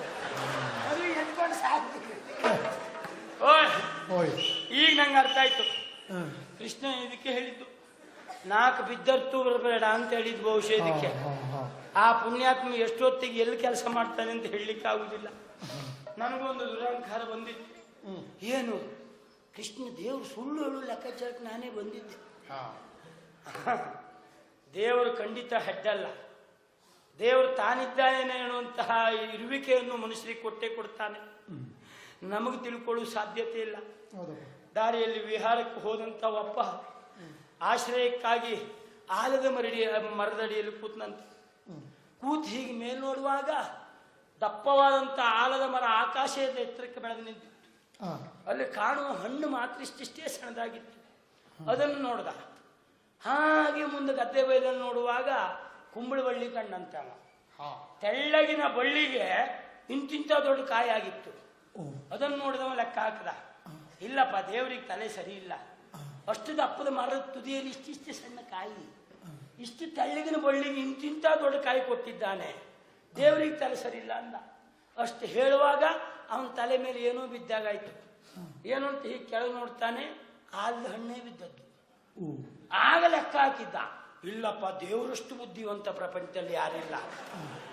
ಎಲ್ಲಾದ್ರೂ ಆ ಬಳ್ಳಿಯಲ್ಲಿ ಕೊಡುವಂತ ದೊಡ್ಡ ಕಾಯಿ ಆಲದ ಮರದ ಮೇಲೆ ಕೊಟ್ಟಿದ್ರೆ ಅದು ಈಗ ನನ್ನ ತಲೆ ಮೇಲೆ ಬಿದ್ದು ಒಡೆದ ತಲೆ ಹೋಳಾಗ್ತಿತ್ತು, ಇಲ್ಲ ಕುಂಬಳಕಾಯಿ ಆದ್ರೂ ಹೋಳಾಗ್ತಿತ್ತು. ನಿಜವಾಗಿ ದೇವರಷ್ಟು ಬುದ್ಧಿವಂತ ಯಾರು ಇಲ್ಲ ಅಂತ ಹೇಳ್ದ. ಅದು ಆ ಕುಂಬಳಕಾಯಿ ನನ್ನಂತವನ್ ತಲೆ ಮೇಲೆ ಬಿದ್ದರೆ ಕೇಳದೆ ಬರಬೇಕು. ಹಾಗಿದ್ರೆ ಕೃಷ್ಣ ದೇವರೊಳು ಅನುಮಾನ ಇಲ್ಲ, ನನಗೆ ಸರಿಯಾದ ಶಾಸ್ತಿ ಮಾಡಿದ್ದಾನೆ. ಆದ್ರೆ ಆ ಭೀಮನ 3 ಗಾಂಡು ತಿವಿದ್ನಲ್ಲ, ಜೀವಮಾನಕ್ಕೆ ಮರೀಲಿಕ್ಕಿಲ್ಲ. ಒಂದು ಪೆಟ್ಟು ಕೊಟ್ಟ ನೋಡಿ, ಇಡೀ ಪ್ರಪಂಚ ಕತ್ಲೆ ಆಯ್ತು ನನಗೆ. ಮತ್ತೊಂದು ಪೆಟ್ಟು ಬಿಟ್ಟು ಏನ್ ನೋಡ್ತೀರಿ, ಹೊಗಲಲ್ಲೇ ಆಕಾಶದಲ್ಲಿ ನಕ್ಷತ್ರ, ಸೂರ್ಯ, ಚಂದ್ರ ಎಲ್ಲ ಕಾಣಲಿಕ್ಕೆ ಶುರುವಾಯ್ತು. ಮತ್ತೊಂದು ಪೆಟ್ಟು ಕೊಟ್ಟನೇ ಇಲ್ವಾ, ಒಂದೇ ಸಲ ಮ್ಯಾಲಿದ್ದು ಸೂರ್ಯ ಚಂದ್ರ ಕೆಳಗೆ ಕಂಡಾಗಾಯ್ತು ನನಗೆ. ಇದು ಬೇಕಾ? ಇಲ್ಲಂತೂ ಏನು ಮಾಡ್ಲಿಕ್ಕೆ ಆಗ್ಲಿಲ್ಲ. ಹಾಗಂತ ಪಾಂಡವರಿಗೆ ಮಾತ್ರ ನಾನು ಬಿಡ್ಲಿಕ್ಕಿಲ್ಲ, ನಾನು ಲೆಕ್ಕಕ್ಕಿಲ್ಲ, ಒಪ್ಕೊಳ್ತೇನೆ. ನನ್ನ ದೇವರು ಕೃಷ್ಣ ಮಾಡಿದ ಉಪಕಾರ ನೆನಪಿಟ್ಟು ಅವನು ದೂತ, ನಾನು ದೂತನಿಗೆ ಮಾನಾಪಮಾನದ ಪ್ರಶ್ನೆ ಇಲ್ಲ. ಪರಿವಾಯ ನನಗಲ್ಲ, ಕೃಷ್ಣನಿಗೆ ಹೊಡೆದಾಗೆ ಇಷ್ಟು ಮಾಡಿದ ಅವರನ್ನು 1 ಮಾಡಿ ಕೃಷ್ಣನಲ್ಲಿ ಹೇಳಿ ಇವರಿಗೆ ಪಾಠ ಕಲಿಸದೆ ಹೋದ್ರಿ ಯಾರು ತಿಳಿ ರಥ ಏರು ಬಂದದ್ದು. ಸ್ವಾಮಿ ಎಲ್ಲೂ ಕೂತ್ಕೊಂಡು ಹೋಗುದು ರಥ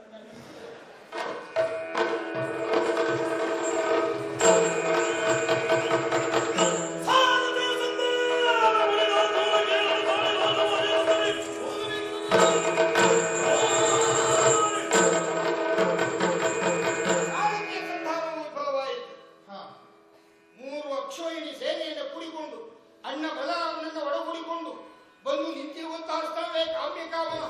ನಾನು ಬಂದದ್ದು ಪಾಂಡವರಿಗೆ ಗೊತ್ತಾಗಬೇಕಲ್ಲ, ಮುನ್ಸೂಚನೆಯಾಗಿ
ಸಾಧ್ಯವೇ ಅಂದ್ರೆ ಇಷ್ಟು ಜನ ತುಂಬುವುದಿಲ್ಲ.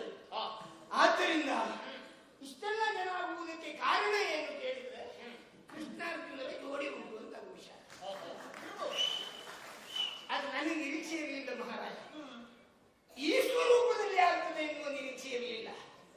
ಎಂತಹ ಒಂದು ಮುಂದಾಲೋಚನೆ ಮಹಾರಾಜ ನಿಮ್ಮದಲ್ಲ. ಅಂದ್ರೆ ನೀನು ಯಾವಾಗಲೂ ನನ್ನನ್ನು ಕಂಡಾಗ ನಮಸ್ಕರಿಸುವವನು, ಹಾರ್ದಿಕವಾಗಿ ಸ್ವಾಗತಿಸುವವನು. ಇವತ್ತು ನಾನು ಬಂದಾಗ ಎದೆ ಸೆಟ್ಟಲು ನಿಂತಿದ್ದೀಯಾಗಿಟ್ರೆ ನಮಸ್ಕರಿಸುವ ಉಪಚರಿಸುವ ಯಾವ ಲಕ್ಷಣಗಳು ಕಾಣ್ತಾ ಇಲ್ಲ. ಅಂದ್ರೆ ಇದು ಪೂರ್ವ ಸಿದ್ಧತೆ ಅಂತ ಆಯ್ತು. ಈ ಪೂರ್ವ ಸಿದ್ಧತೆ ಅಲ್ಲದೆ ಇದ್ರೆ ಎಂತಹ ಸನ್ನಿವೇಶದಲ್ಲಿ ಅದು ಕಂಡ ತಕ್ಷಣ ಕೈ ಮುಗಿದು ಹೋಗ್ತಿತ್ತು. ಹಾಗಾಗಲಿಲ್ಲ ಅಂದ್ರೆ ಪೂರ್ವ ನಿಯೋಜಿತವಾದದ್ದು.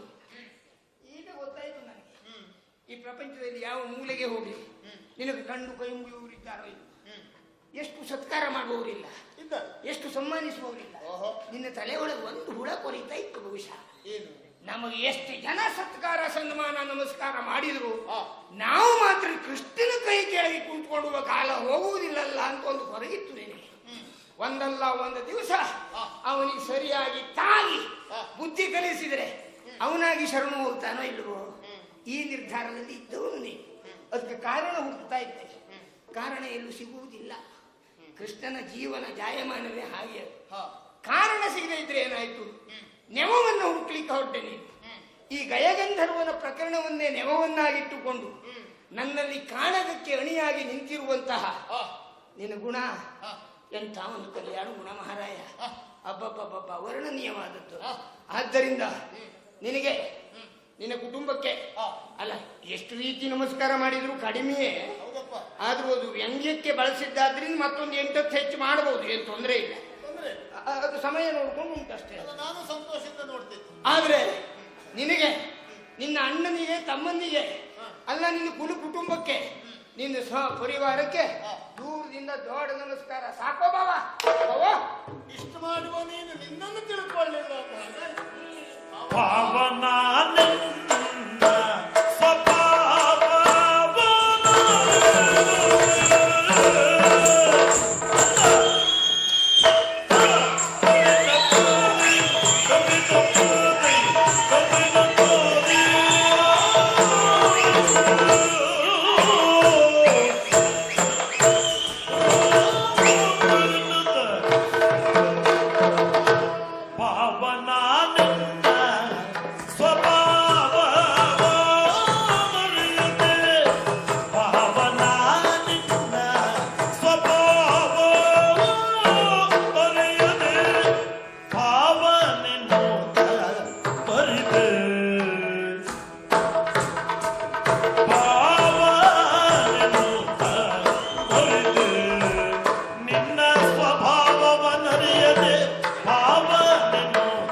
ಕರ ಮುಗಿವೆ ಕರವ ಮುಗಿವೆ ಕರವ ಮುಗಿವೆ ಕರವ ಮುಗಿವೆ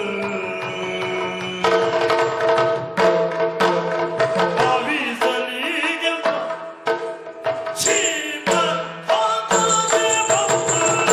ಜೀವಗಾನಗೆ ಪಾವ ಕರವ ಮುಗಿವೆ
ಭಕ್ತನು ಭಾವನವಾಗಿರುವ ಅರ್ಜುನ ಯಾಕೆ ಈ ನಿರ್ಧಾರ ಮಾಡಿದ?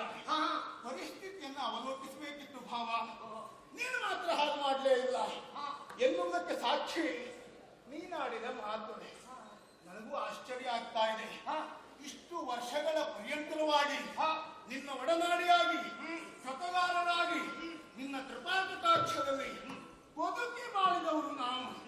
ನಮ್ಮ ಯಶಸ್ಸಿನ ಎಲ್ಲಾ ಕಾರಣಕ್ಕೂ ಸಹ ಕಾರಣೀ ಸ್ಥಾನದಲ್ಲಿರುವವ ನೀನು. ಪ್ರಾಮಾಣಿಕವಾಗಿ ಒಪ್ಪಿಕೊಂಡವರು ನಾವು. ಆದ್ರೆ ನಾವು ತಿಳಿದದ್ದು ಸುಳ್ಳಾಯಿತೇನೋ ಎನ್ನುವ ಶಂಕೆ ನನ್ನನ್ನು ಕಾಡ್ತಾ ಇದೆ. ನಿನ್ನ ಸ್ವಭಾವ ತಿಳಿದೇ ಹೋಯ್ತಲ್ಲ ನಮಗೆ. ಯಾಕೆಂದ್ರೆ ನಮ್ಮ ಪಾಲಿಗೆ ಕೇವಲ ಸಂಬಂಧದಲ್ಲಿ ಮಾತ್ರ ಭಾವನಾಗಿದ್ದವ ಅಲ್ಲ, ನಮ್ಮ ಬದುಕಿನಲ್ಲಿ ನಡೆಯುವಂತಹ ಪ್ರತಿಯೊಂದು ಕಷ್ಟ ನಷ್ಟಗಳಿಗೆ ಹೊಣೆಗಾರನಾಗಿ ಅದನ್ನು ಹೋಗಲಾಡಿಸುವ ದೇವ ನೀನು ಎನ್ನುವುದಾಗಿ. ಈ ಪ್ರಪಂಚದಲ್ಲಿ ಯಾವ ಸಂಬಂಧಕ್ಕೂ ಇಲ್ಲದೆ ಇರುವ ವಿಶಿಷ್ಟತೆ ಎನ್ನುವುದು ಈ ಭಾವ ಸಂಬಂಧಕ್ಕುಂಟು. ಉಳಿದ ಸಂಬಂಧಕ್ಕಿದ್ದರೂ ಒಳ್ಳೆ ಅದಕ್ಕಿಂತಲೂ ಉಳಿದ ಎಲ್ಲ ಭಾವ ಆದದ್ದು ಅಲ್ಲದ ನಾವು ಕೇವಲ ಮಾತನಾಡಿ ಒಂದು ಶಬ್ದ ಬೇಕೆಂಬ ಕಾರಣಕ್ಕಾಗಿ ಭಾವ ಅಂತ ಕರೆದದ್ದು ಅಲ್ಲವಲ್ಲ. ಅವಿನಾಭಾವವಾದಂತಹ ಸಂಬಂಧ ನಮ್ಮದ್ದು. ಹಾಗಾಗಿ ಅಂತ ಭಾವನಾದಂತಹ ನಿನ್ನಲ್ಲಿ ನಾನು ಅನೇಕ ಭಾವನೆಯನ್ನು ವ್ಯಕ್ತಪಡಿಸಿದವ. ಈಗ ಮಾತ್ರ ಹಾಗಲ್ಲ, ನಿನ್ನ ಸ್ವಭಾವ ತಿಳಿಯದೇ ಹೋಯಿತು ಭಾವ. ಕಷ್ಟ ಪರಿಸ್ಥಿತಿಯಲ್ಲಿ ನಮ್ಮನ್ನು ಉತ್ತರಿಸಿ ನಮ್ಮ ಬದುಕಿನಲ್ಲಿ ಶ್ರೇಯಸ್ಸನ್ನು ಕರುಣಿಸುವ ಆರಾಧ್ಯ ಮೂರ್ತಿ ನೀನು ಎಂಬ ಭಾವನೆ ನಮ್ಮದ್ದಾಗಿತ್ತು. ಸ್ವಭಾವ ಬದಲಾಗದೆ ಈಗ ತಿಳಿಯಿತು. ಈ ಪ್ರಪಂಚದಲ್ಲಿ ಯಾರೇ ಬದಲಾದರೂ ಸಹ ನಮ್ಮ ದೇವರು ಬದಲಾಗ್ತಾನೆ ಎನ್ನುವ ನಿರೀಕ್ಷೆ ನಮಗಿರಲಿಲ್ಲ. ಆಗಿದ್ದೀರಿ ಎನ್ನುವುದಕ್ಕೆ ಸಾಕ್ಷಿ ಕೈಯನ ಪ್ರಕರಣ ಕೇವಲ ಅದನ್ನೇ ನೆಪವನ್ನಾಗಿರಿಸಿಕೊಂಡು ನಮ್ಮನ್ನ ಕಾಯಬೇಕಾದಂತ ನೀನು ಜೀವಘಾತಕ್ಕೆ ಬಂದು ಬಿಟ್ಟಿಯಲ್ಲ, ನಮ್ಮನ್ನ ಕೊಲ್ಲುವ ಉದ್ದೇಶದಿಂದ ಚಕ್ರ ಧರಿಸಿ ಬಂದು ಬಿಟ್ಟಿಯಲ್ಲ. ಆ ಚಕ್ರದ ನೆರಳಿನಲ್ಲಿ ನಮ್ಮನ್ನ ನೀನು ರಕ್ಷಿಸಬೇಕಾದವ. ಅದೇ ಚಕ್ರದಿಂದ ನಮ್ಮ ಕಂಠವನ್ನ ಕತ್ತರಿಸುವ ನಿರ್ಧಾರಕ್ಕೆ ಒಂದು ಬಂದು ಬಿಟ್ಟಿದ್ಯಲ್ಲ. ಹಾಗಾಗಿ ಏನೋ ಅತಿ ಶೀಘ್ರವಾದಂತಹ ನಿರ್ಧಾರವನ್ನು ಕೈಗೊಂಡು ಇಂತಹ ಒಂದು ಕಾರ್ಯಕ್ಕೆ ಮುಂದಾದ ನಿನಗೆ, ನಿನ್ನನ್ನು ಒಲಿಸಿಕೊಂಡು ಬಂದವರಿಗೆ, ನಿನ್ನ ಎಲ್ಲ ಆ ಅಕ್ಕಪಕ್ಕ ಇದ್ದವರಿಗೆ ನಮಸ್ಕಾರ. ಇದು ಬುದ್ಧಿವಂತರ ವ್ಯವಹಾರ. ಬುದ್ಧಿವಂತರ ಕಾಲ ಕುತ್ತು ಮಾತನೆ ಕೇಳು.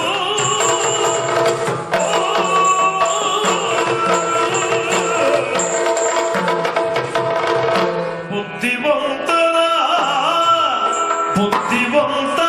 ಕಾಲ ಕುತ್ತು ಮಾತನೆ ಕೇಳು. ಬುದ್ಧಿವಂತರ ಕಾಲ ಕುತ್ತು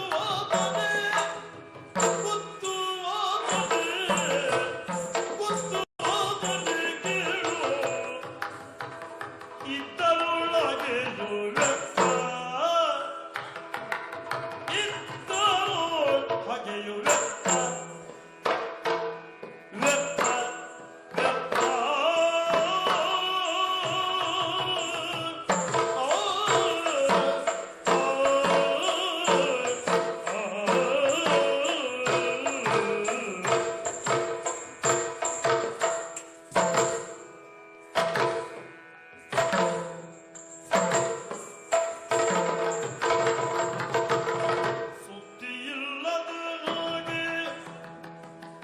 ಸುದ್ದಿಯಿಲ್ಲದ ಹಾಗೆ ಸುದ್ದಿಯಿಲ್ಲದ ಹಾಗೆ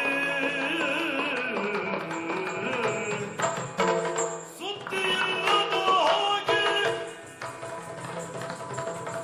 ಸುದ್ದಿಯಿಲ್ಲದ ಹಾಗೆ ಭತ್ತ ಮೈಯ ತಂದು ಕತ್ತಿಟ್ಟುಕೊಂಡೆ ಪಾತ. ಭತ್ತ ವೈರಿಯ ತಂದು ಕತ್ತಿಟ್ಟು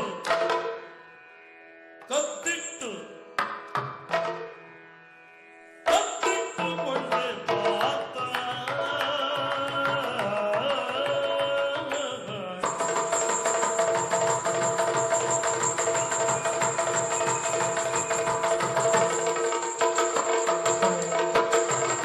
ಸುದ್ದಿಯಿಲ್ಲದ ಹಾಗೆ ಭತ್ತ ವೈರಿಯ ತಂದು ಕತ್ತಿಟ್ಟುಕೊಂಡೆ ಪಾತ.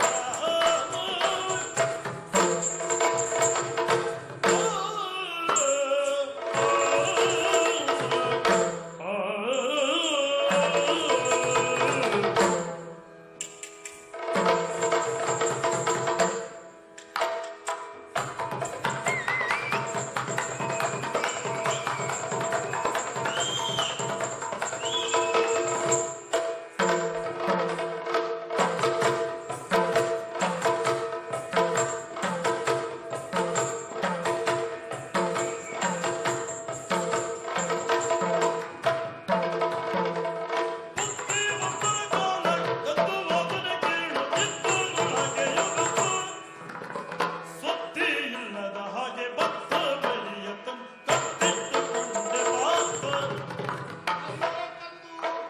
ಸುದ್ದಿಯಿಲ್ಲದ ಹಾಗೆ ಭತ್ತ ಬಲಿಯ ಕತ್ತಿಟ್ಟುಕೊಂಡೆ ಪಾತ.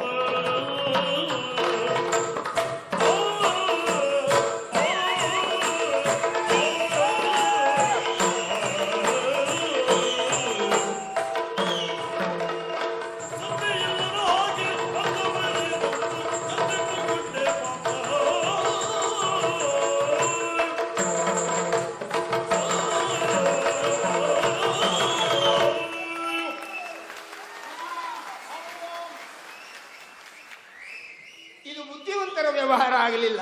ಯಾಕೋ ಬುದ್ಧಿವಂತರ ಕಾಲು ಗುದ್ದುವ ವ್ಯವಹಾರ ಆಯ್ತು. ಅರ್ಥ ಆಗ್ಲಿಲ್ಲ. ಅಂದ್ರೆ ಕಾರ್ಯವನ್ನ ಸಾಧಿಸುವಲ್ಲಿ ಎರಡು ದಾರಿ.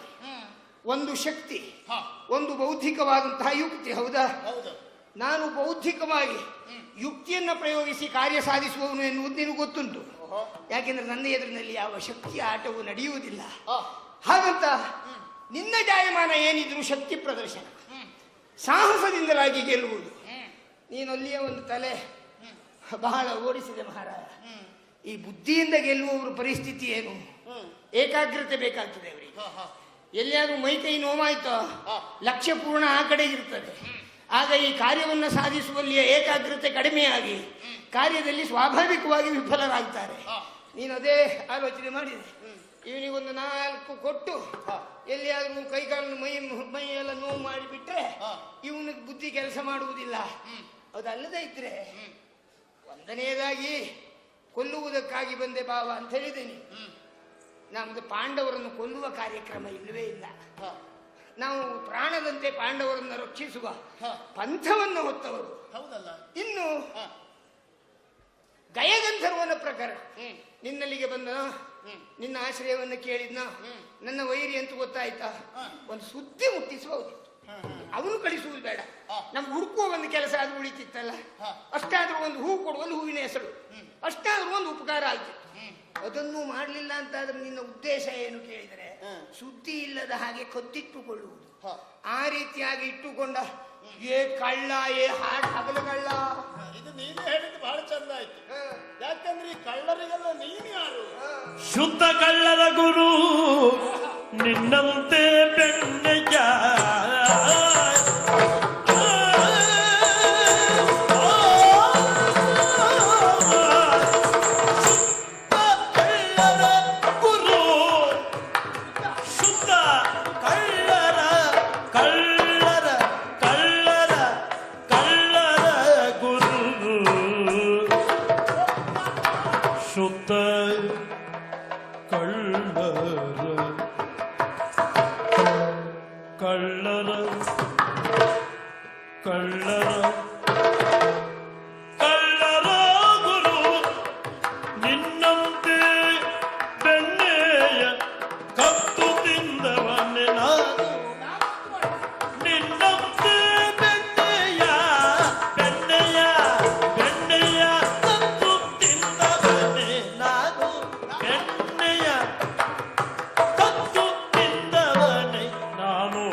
ಆಕ್ಷೇಪಿಸಬೇಕು ಅಂತಾದ್ರೆ ನಾವು ಆ ವಿಭಾಗದಲ್ಲಿ ಆಕ್ಷೇಪಣಾ ರಹಿತರಾಗಿರಬೇಕು. ಅಲ್ವಾ? ಅಂದ್ರೆ ಅಂದ್ರೆ ನಿಮ್ಮ ಕೆಲಸ ಹಾಗಾಯ್ತು ಅಂತ ಓಹೋ ಗಾಜಿನ ಮನೆಯಲ್ಲಿ ಕುಳಿತುಕೊಂಡು ಹುಲ್ಲಿನ ಮನೆಗೆ ಕಲ್ಲು ಹೊಡೆದ ಹಾಗೆ ನೀನ್ ಬಹಳ ಬುದ್ಧಿವಂತ ಭಾವ.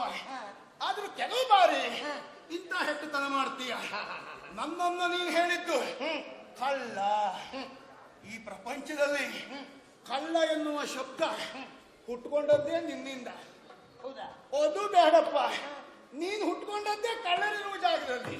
ಅಂದ್ರೆ ನನ್ನಿಂದ ಮೊದಲು ಕಳ್ಳರು ಇರ್ತಿದ್ರು ಅಂತ ಆಯ್ತು. ಇಂಥದ್ದೇ ನನ್ನಿಂದ ಅಲ್ಲ. ಹೌದೌದು, ಅಲ್ಲಿ ಒಂದು ಇರ್ತಿದ್ರು.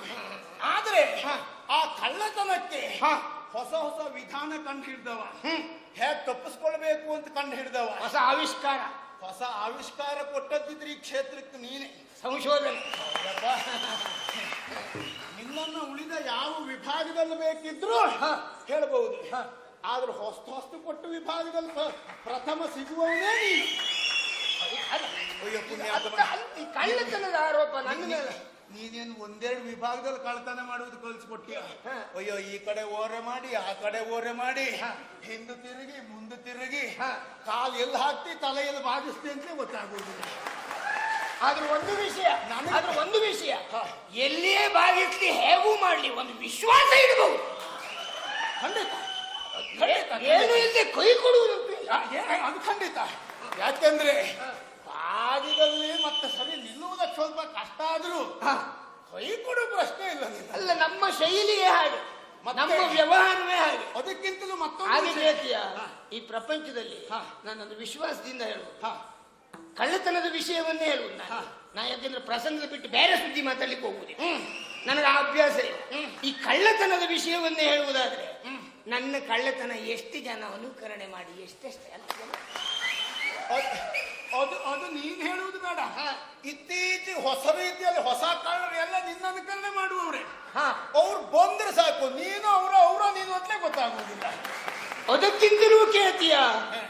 ಮತ್ತು ನೀ ಕಾಲ ಹತ್ರಕ್ಕೆ ಬರ್ತೇನೆ. ನಿನ್ನಲ್ಲಿಯೂ ನನ್ನ ಪ್ರಸಾದ ಕೆಲವು ಉಂಟೆ. ಯಾಕೆ ಅಲ್ಲ, ಸುಭದ್ರ ಕಲ್ಯಾಣ ಒಂದು ಪ್ರಕರಣ ಸಾಕು. ಪ್ರಸಂಗದ ಮೇಲೆ ಹೇಳುವುದು ಅಲ್ಲ, ನಿನ್ನ ಪ್ರಭಾವ ಸ್ವಲ್ಪ ಅಂತ ಅಲ್ಲ, ನಿಜವಾಗಿ ಈ ಕ್ಷೇತ್ರಕ್ಕೆ ಬರುವುದಕ್ಕಿಂತ ಪೂರ್ವದಲ್ಲಿ ದೊಡ್ಡ ಪ್ರಭಾವ ಬೀರಿದ್ದೇ ನೀನ್ ನನಗೆ. ಅದರ ಬಗ್ಗೆ ಅನುಮಾನವೇ ಇಲ್ಲ. ಆದ್ರೆ ಕಳ್ಳತನದ ವಿಭಾಗದಲ್ಲಿ ನೀನು ಪ್ರಾವೀಣ್ಯತೆ ಪಡೆದು ಬಿಟ್ಟೆ. ನೀನು ಒಂದೋ ಎರಡೋ ನಿನ್ನ ಆ ಒಂದು ಕಳ್ಳತನ ಪ್ರಾರಂಭ ಮಾಡಿದ್ದೇನೆ ಇತ್ತೀಚೆಗೆ. ಬಹಳ ಸಣ್ಣವ ಇರುವಾಗ ಬೆಣ್ಣೆಯನ್ನು ಕದ್ದೆ, ಮೊಸರನ್ನು ಕದ್ದೆ, ಹಾಲನ್ನು ಕದ್ದೆ. ಹಾಗೆ ಸ್ವಲ್ಪ ಬೆಳೆಯುತ್ತಾ ಇರುವ ಹಾಗೆ ಹೆಣ್ಣು ಮಕ್ಕಳ ಸೀರೆಯನ್ನು ಕದ್ದೆ.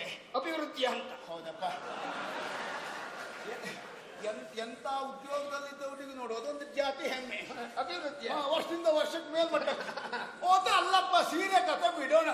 ಹಾಗೆ ಚಿಗುರು ಮೀಸೆಯ ಹೊಂದಕಾರಿಯೋ ಎಂಬಂತೆ ನೀನು ಸಿದ್ಧನಾದಾಗ ಹೆಣ್ಣು ಮಕ್ಕಳನ್ನೇ ಕದಿಯುವುದಕ್ಕೆ ಪ್ರಾರಂಭ ಮಾಡಿದೆ. ಇದು ಮತ್ತೂ ಎತ್ತರದ ಹಂತ ಇದು. ಅಯ್ಯೋ, ಒಂದೋ ಎರಡೋ ಅನೇಕ ಹೆಣ್ಮಕ್ಕಳನ್ನೆಲ್ಲ ನೀನೇ ಕದ್ದುಕೊಂಡು ಬಂದೆ. ಹೆಣ್ಮಕ್ಕಳನ್ನೆಲ್ಲ ಹೊರಗೆ ಬಿಡುವುದಕ್ಕೆ ತಂದೆ ತಾಯಂದಿರು ಹೆದರುವ ಪರಿಸ್ಥಿತಿಯನ್ನು ನಿರ್ಮಾಣ ಮಾಡಿದೆ. ಬಾವ, ಉಳಿದವ್ರ ಕತೆ ಎಲ್ಲ ಬಿಡು. ಆ ರುಕ್ಮಿಣಿಯನ್ನ ಯಾರಿಗೂ ತಿಳಿಯದೇ ಇರುವ ಹಾಗೆ ಕಳ್ಳತನದಿಂದ ಕದ್ದುಕೊಂಡು ಬಂದು ಮದುವೆ ಅಂತ ಆದವನೇನು. ಬಾವ ಹೇಳು, ಈಗ ಕಳ್ಳ ಎನ್ನುವ ಶಬ್ದ ನನಗೆ ಹೆಚ್ಚಿಸಲ್ತದ ನಿನಗ? ನಾನು ಒಂದು ಉದಾಹರಣೆ, ಒಂದು ವಿಷಯ ಹೇಳ್ತೇನೆ. ನಾನು ಉಳಿದ ವ್ಯವಹಾರದ ಸುದ್ದಿಯನ್ನು ಮಾತಾಡಲಿಲ್ಲ. ನಾನು ಗಯಗಂಧರ್ವನ ಪ್ರಕರಣಕ್ಕೆ ಸಂಬಂಧಪಟ್ಟು ಹೇಳಿದ್ದೆ. ಗಯಗಂಧರ್ವನ ಪ್ರಸಂಗಕ್ಕೆ ಸಂಬಂಧಪಟ್ಟು ನೀನು ಕಳ್ಳ ಹಚ್ಚಿ ಬಿಟ್ರೆ ನಾ ಕಳ್ಳ ಆಗುವುದಿಲ್ಲ. ಗಯಗಂಧರ್ವನಿಗೆ ನಾನು ಆಶ್ರಯ ಕೊಟ್ಟದ್ದು ಹೌದು. ಆದ್ರೆ ನೀನು ಸ್ವಲ್ಪ ಯೋಚನೆ ಮಾಡಬೇಕು. ಬಂದು ಒಬ್ಬಾತ ಪ್ರಾಣ ಭಿಕ್ಷೆಯನ್ನು ಬೇಡಿದಾಗ ಕ್ಷಾತ್ರಿಯ ವೀರನಾದವ ಮೊದಲು ಅವನಿಗೆ ಪ್ರಾಣ ಭಿಕ್ಷೆಯನ್ನು ಕೊಡುವುದು, ಪ್ರಾಣದಾನವನ್ನು ನೀಡುವುದು, ಅಲ್ಲ ಆಮೇಲೆ ವಿಚಾರಿಸುವುದು. ನಾನು ಮಾಡಿದ್ದು ಅದನ್ನ. ಪ್ರಾಣದಾನವನ್ನು ಮಾಡಬೇಕು, ರಕ್ಷಣೆಯನ್ನು ಕೊಡಬೇಕು, ಎಲ್ಲ ಒಪ್ಪಿಕೊಳ್ತೇನೆ. ಅದು ಅಪಾತ್ರರಿಗಾಗಿರ್ಬಾರ್ದು, ಸತ್ರಪಾತ್ರರಿಗೆ ಮಾತ್ರ ಆಗಿರ್ಬೇಕು. ಕ್ಷಾತ್ರಿಯರ ಭುಜದಲ್ಲಿ ಶಕ್ತಿ ಸಂಕೀರ್ಣಾಗುವುದು ಯಾಕೆ ಗೊತ್ತುಂಟ? ಸತ್ಪಾತ್ರಕ್ಕೆ ಸದ್ವ್ಯವಹಾರಕ್ಕೆ ವಿನಿಯೋಗ ಆಗುವುದಕ್ಕೆ. ಹೌದಲ್ಲ? ಹಾಗಾದ್ರೆ ನೀನು ಇಲ್ಲಿ ಯೋಚನೆ ಮಾಡು. ಮೊದಲಾಗಿಯೇ ನಾನು ಅವನಿಗೆ ಮಾತನ್ನು ಕೊಟ್ಟದ್ದು ಹೀಗೆ, ನೀನೇನು ಹೆದರಬೇಕಾದದ್ದಿಲ್ಲ. ನಿನ್ನ ಪ್ರಾಣಕ್ಕೆ ನಾನು ಹೊಣೆ. ಇದು ಅಣ್ಣ ಧರ್ಮಜನ ಪಾದದ ಆಣೆ. ಅಣ್ಣನ ಮೇಲೆ ಆಣೆ ಮಾಡಿದ್ದೇನೆ ನಾನು. ಹಾಗಾಗಿ ಅಣ್ಣನನ್ನು ಉಳಿಸಿಕೊಳ್ಳುವುದು ಅಂತ ಹೇಳಿದ್ರೆ ಅಣ್ಣನಿಗೆ ಕೊಟ್ಟ ಆಣೆಯನ್ನು ಉಳಿಸಿಕೊಳ್ಳುವುದು. ಆ ಕರ್ತವ್ಯ ಬದ್ಧತೆಯಿಂದ ನಿನ್ನನ್ನು ಎದುರಿಸುವುದಕ್ಕೆ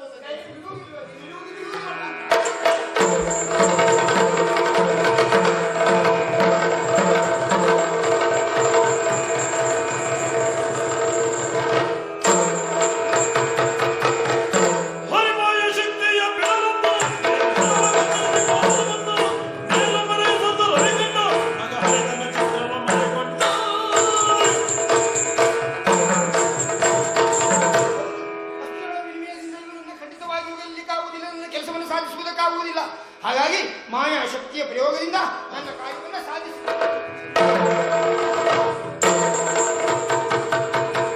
ಪುಂಡರೀಕಾಕ್ಷನೇ ಕೇಳಯ್ಯ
ಬಿದ್ದು ಪ್ರಾಣತ್ಯಾಗ ಮಾಡ್ತೇನೆ. ಭಾಷೆಗೆ ಕೈಗೊಂಡದ್ದು ಹೌದಲ್ಲ. ನೋಡಲ್ಲಿ ಮಾರ್ತಂಡ ಸೂರ್ಯ ಸೂರ್ಯ ಅಸ್ತಂಗತನಾದ ಅವನು ಕೆಲಸ ಮಾಡಿದ್ದ. ನೀನು ಮಾಡಿರುವಂತಹ ಪ್ರತಿಜ್ಞೆಯಂತೆ 8 ದಿವಸ ಕಳೆದು ಹೋಯಿತು. ಕೈಯನ್ನ ಕಂಠೆ ಕತ್ತರಿಸುವುದಕ್ಕೆ ನಿನ್ನಿಂದ ಆಗಲಿಲ್ಲ. ಭಾಷೆಯಿಂದ ಈಡೇರಿಸಿಕೊಳ್ಳುವುದಕ್ಕೆ ಸಾಧ್ಯ ಆಗಲಿರುವಂತಹ ನೀನು ಇನ್ನು ಮಾಡಬೇಕಾದದ್ದು ಕುಂಡದಲ್ಲಿ ಬಿದ್ದು ಪ್ರಾಣತ್ಯಾಗ. ಎಷ್ಟು ಹಾಳಾಗಿದ್ದೀಯ ಮಹಾರಾಯ. ಎಲ್ಲ ಇನ್ನೊಬ್ರು ಉಪಯೋಗ ಇಲ್ಲ ಅಂತ ತಿಳ್ಕೊಂಡೆ ಮಾತಾಡಿಯೇ ನೀನು ಕೆಲಸ ಗೊತ್ತಾಗಿಲ್ಲ. ಎಲ್ಲಿ ಅಂತ ಬೇಕಲ್ಲ. ನನ್ನ ಕೆಲಸನ ಮಾಡಿ ಮುಗಿಸಿದ್ದೇನೆ. ಇನ್ನದ್ದೇನಾಗಿದೆ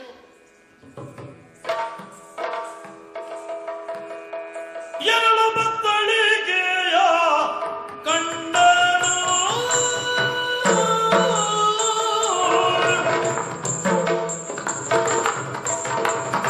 ಎರಡು ಬತ್ತಳಿಗೆಯ ಕಂಡನು ಬೆನ್ನು ಇರುವ ಗಯನ ಕೊರಳ ತುಂಡನು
ನಿಮಗೆಂದೆನು ತಳಿ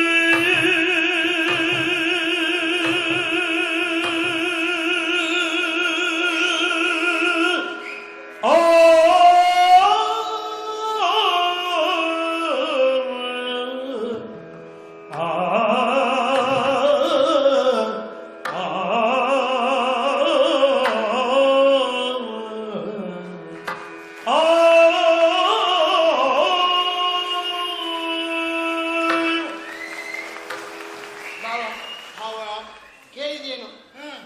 ಒಳ್ಳೆ ಸ್ವರ ಹೊರಬರ್ಲಿಕ್ಕೆ ಇಷ್ಟು ಹೊತ್ತಾಯ್ತು. ಯಾಕೆ ಗಗನ ಮಂಡಲದಲ್ಲಿ ನಿಂತು ಹರಬ್ರಹ್ಮಾದಿ ದೇವತೆಗಳೆಲ್ಲ ಸೇರಿ ನಿಲ್ಲಿ ನಿಲ್ಲಿ ಮುಟ್ಟಿದರೆ ಮಗಾನೆ ಎನ್ನುವುದಾಗಿ ನಮ್ಮನ್ನು ಕರೆಯುತ್ತಾ ಇದ್ದಾರೆ. ಮಾಡು ಮಾಡು ಮಾಡು ಅಂದ್ರೆ ಇಲ್ಲಿಯ ತನಕ ಕಡಿಯಿರಿ, ಕೊಚ್ಚಿರಿ, ಕೊಲ್ಲಿರಿ ಅಥವಾ ನಾ ಬಿಡುವುದಿಲ್ಲ, ನೀ ಬಿಡಬೇಡ ಇಂತಹ ಕರ್ಕಶವಾದ ಶಬ್ದಗಳು ಹೊರಬರ್ತಾ ಇತ್ತು. ಸುಸ್ವರ ಹೊರಗೆ ಬರಲಿಲ್ಲ. ಈಗ ಹಾಗೆಲ್ಲ ನೋಡು. ನಿಮಗೆ ಒಳ್ಳೆಯದಾಗಲಿ, ಮುಟ್ಟಿದರೆ ಮಗಾನೆ. ಕಾರಣ ಯುದ್ಧವನ್ನು ಮಾಡುವುದರಿಂದ ಪ್ರಪಂಚಕ್ಕೆ ಹಾನಿಯಾಗುತ್ತದೆ ಹೊರತು ಒಂದು ಇತ್ಯರ್ಥಕ್ಕೆ ಬರ್ಲಿಕ್ಕಾಗುವುದಿಲ್ಲ. ಹಾಗಾಗಿ ತಡೆದದ್ದು. ಹಾಗಾಗಿ ಇಷ್ಟೆಲ್ಲ ನಿಮಗೆ ಸಮಸ್ಯೆ ಆಗುತ್ತೆ. ಗೈನ ಪ್ರಕರಣ ಹೌದಲ್ಲ ನೋಡಲಿ. ಅದೇ ಸುಮ್ಮನೆ ಒಂದು ಅಲ್ಲ ಅವ ಎಂತ ಸ್ವಾಮಿ ದ್ರೋಹಿ ನೋಡಿ. ಕೃತಜ್ಞ ಎನ್ನುವುದಕ್ಕೆ ಬೇರೆ ಸಾಕ್ಷಿ ಬೇಕಾ? ಇಷ್ಟೆಲ್ಲ ಆಗಿದೆ, ಇಷ್ಟು ಕಷ್ಟಪಟ್ಟಿದ್ದೇವೆ ನಾವು, ಕೊನೆ ಬಾರಿ ಒಂದು ಕೃತಜ್ಞತೆ ಆದ್ರೂ ಹೇಳ್ಬೇಕಾ ಬೇಡ? ಅಲ್ಲ ಮೊದಲೇ ಯಾರಿಗೆ? ಯಾಕೆಂದ್ರೆ ಮೊದಲಾಗಿ ನಿರ್ದೇಶನವೇ ನನ್ನದು. ಕೃಷ್ಣಾರ್ಜುನ ಕಾಳಗ ಮುಗಿದ ತಕ್ಷಣ ಹೋಗು ಅಂತ ಹೇಳಿದ್ದೇನೆ ನಾನು. ನಿರ್ದೇಶನ ಕೊಟ್ಟದ್ದೇ ಅಲ್ಲ. ನಿನ್ನ ನಿರ್ದೇಶನದಿಂದ ಎಲ್ಲೆಲ್ಲಿ ಎಷ್ಟೆಷ್ಟು ಹೊತ್ತಿ ಪ್ರಾರಂಭ ಆಗ್ತದೆ ಅಂತ ಹೇಳಲಿಕ್ಕೆ ಆಗುದಿಲ್ಲ. ಅಲ್ಲ ಪ್ರಾರಂಭ ಅಲ್ಲ. ಇನ್ನೊಂದು ಕಡೆಯ ಸುದ್ದಿ ಬೇಡ. ನಿನ್ನ ಪ್ರತಿಯೊಂದು ಹೆಜ್ಜೆಗೂ ನನ್ನದ್ದೇ ನಿರ್ದೇಶನ. ಮತ್ತೆ ಉಳಿದು ಆಯ್ತು ಭಾವ, ಅದು ಒಂದು ವಿಜ್ಞಾಪನೆ. ಕೃಷ್ಣಾರ್ಜುನ ಕಾಳಗ ಮುಗಿದ ತಕ್ಷಣ ಹೋಗುವಂತ ನಿರ್ದೇಶನ ಮಾಡಿದ್ದೆ. ಟೈಮಿಂಗ್ ಮಾತ್ರ ಅದ ಪ್ರಾರಂಭ ಆಗುವ ಮತ್ತೆ ಯಾರಾದ್ರೂ ಬಂದು ನಿಂತು ಅಂತ ಹೇಳಿದ್ಯಾ? ಅದು ನಾನು ಹೇಳುವುದಿಲ್ಲ, ಹೇಳುವ ಅಗತ್ಯವೂ ಇಲ್ಲ. ಅದು ಏನು ಗೊತ್ತುಂಟ, ಅದು ಇಲ್ಲಿಗೆ ನಾನು ಬರುವ ಹಾಗೆ ಮಾಡಿದವರಿಗೆ ಗೊತ್ತು. ಯಾರಿಗೆ? ದೇವಾನು ದೇವತೆ. ಈಗ ಮಾಡು ಅಂತ ಹೇಳಿ. ಹೌದೌದು. ಸತ್ವ ಪರೀಕ್ಷೆಗೆ ಒಳಪಡಿಸಿದ್ದು ನಿನ್ನನ್ನು. ಯಾಕೆ ಭಾವ? ಮುಂದೆ ನಡೆಯುವಂತಹ ಮಹಾಭಾರತದ ಯುದ್ಧದಲ್ಲಿ ಸಮರ್ಥನಾಗಿರುವಂತಹ ಧೀರ ಎನ್ನುವುದರಲ್ಲಿ ಎರಡು ಮಾತಿಲ್ಲ. ಆದ್ರೆ ನೀನು ಚಿತ್ತ ಸ್ವಾಸ್ಥ್ಯವನ್ನು ಎಷ್ಟು ಹೊಂದಿದವನು ಎನ್ನುವುದನ್ನು ಪರೀಕ್ಷಿಸಬೇಕಾಗಿತ್ತು. ಆದ್ದರಿಂದಲೇ ಕೃಷ್ಣನ ಮೇಲಿನ ಭಕ್ತಿಯ ಭಾವ, ಜೊತೆಯಲ್ಲಿ ಹೆಂಡತಿಯ ಮೇಲಿನ ವಾತ್ಸಲ್ಯ, ಮಗನ ಮೇಲಿನ ಕರುಣೆ, ಇವೆಲ್ಲವ ಬಂಧನದಿಂದಲೂ ನೀನು ಹೇಗೆ ಹೊರಗಿರ್ತೀಯ ಯುದ್ಧದ ವಿಷಯದಲ್ಲಿ ಎನ್ನುವುದನ್ನು ಪರೀಕ್ಷಿಸಬೇಕಾಗಿತ್ತು. ಆ ಪರೀಕ್ಷೆಯಲ್ಲಿ ನೀನು ಉತ್ತೀರ್ಣನಾಗಿದ್ದೀಯಾ? ಬಹುಶಃ ನಿಮ್ಮ ಮನೆಯವರೆಲ್ಲ ಹೆದರಿಕೊಂಡಿರ್ಬೇಕು.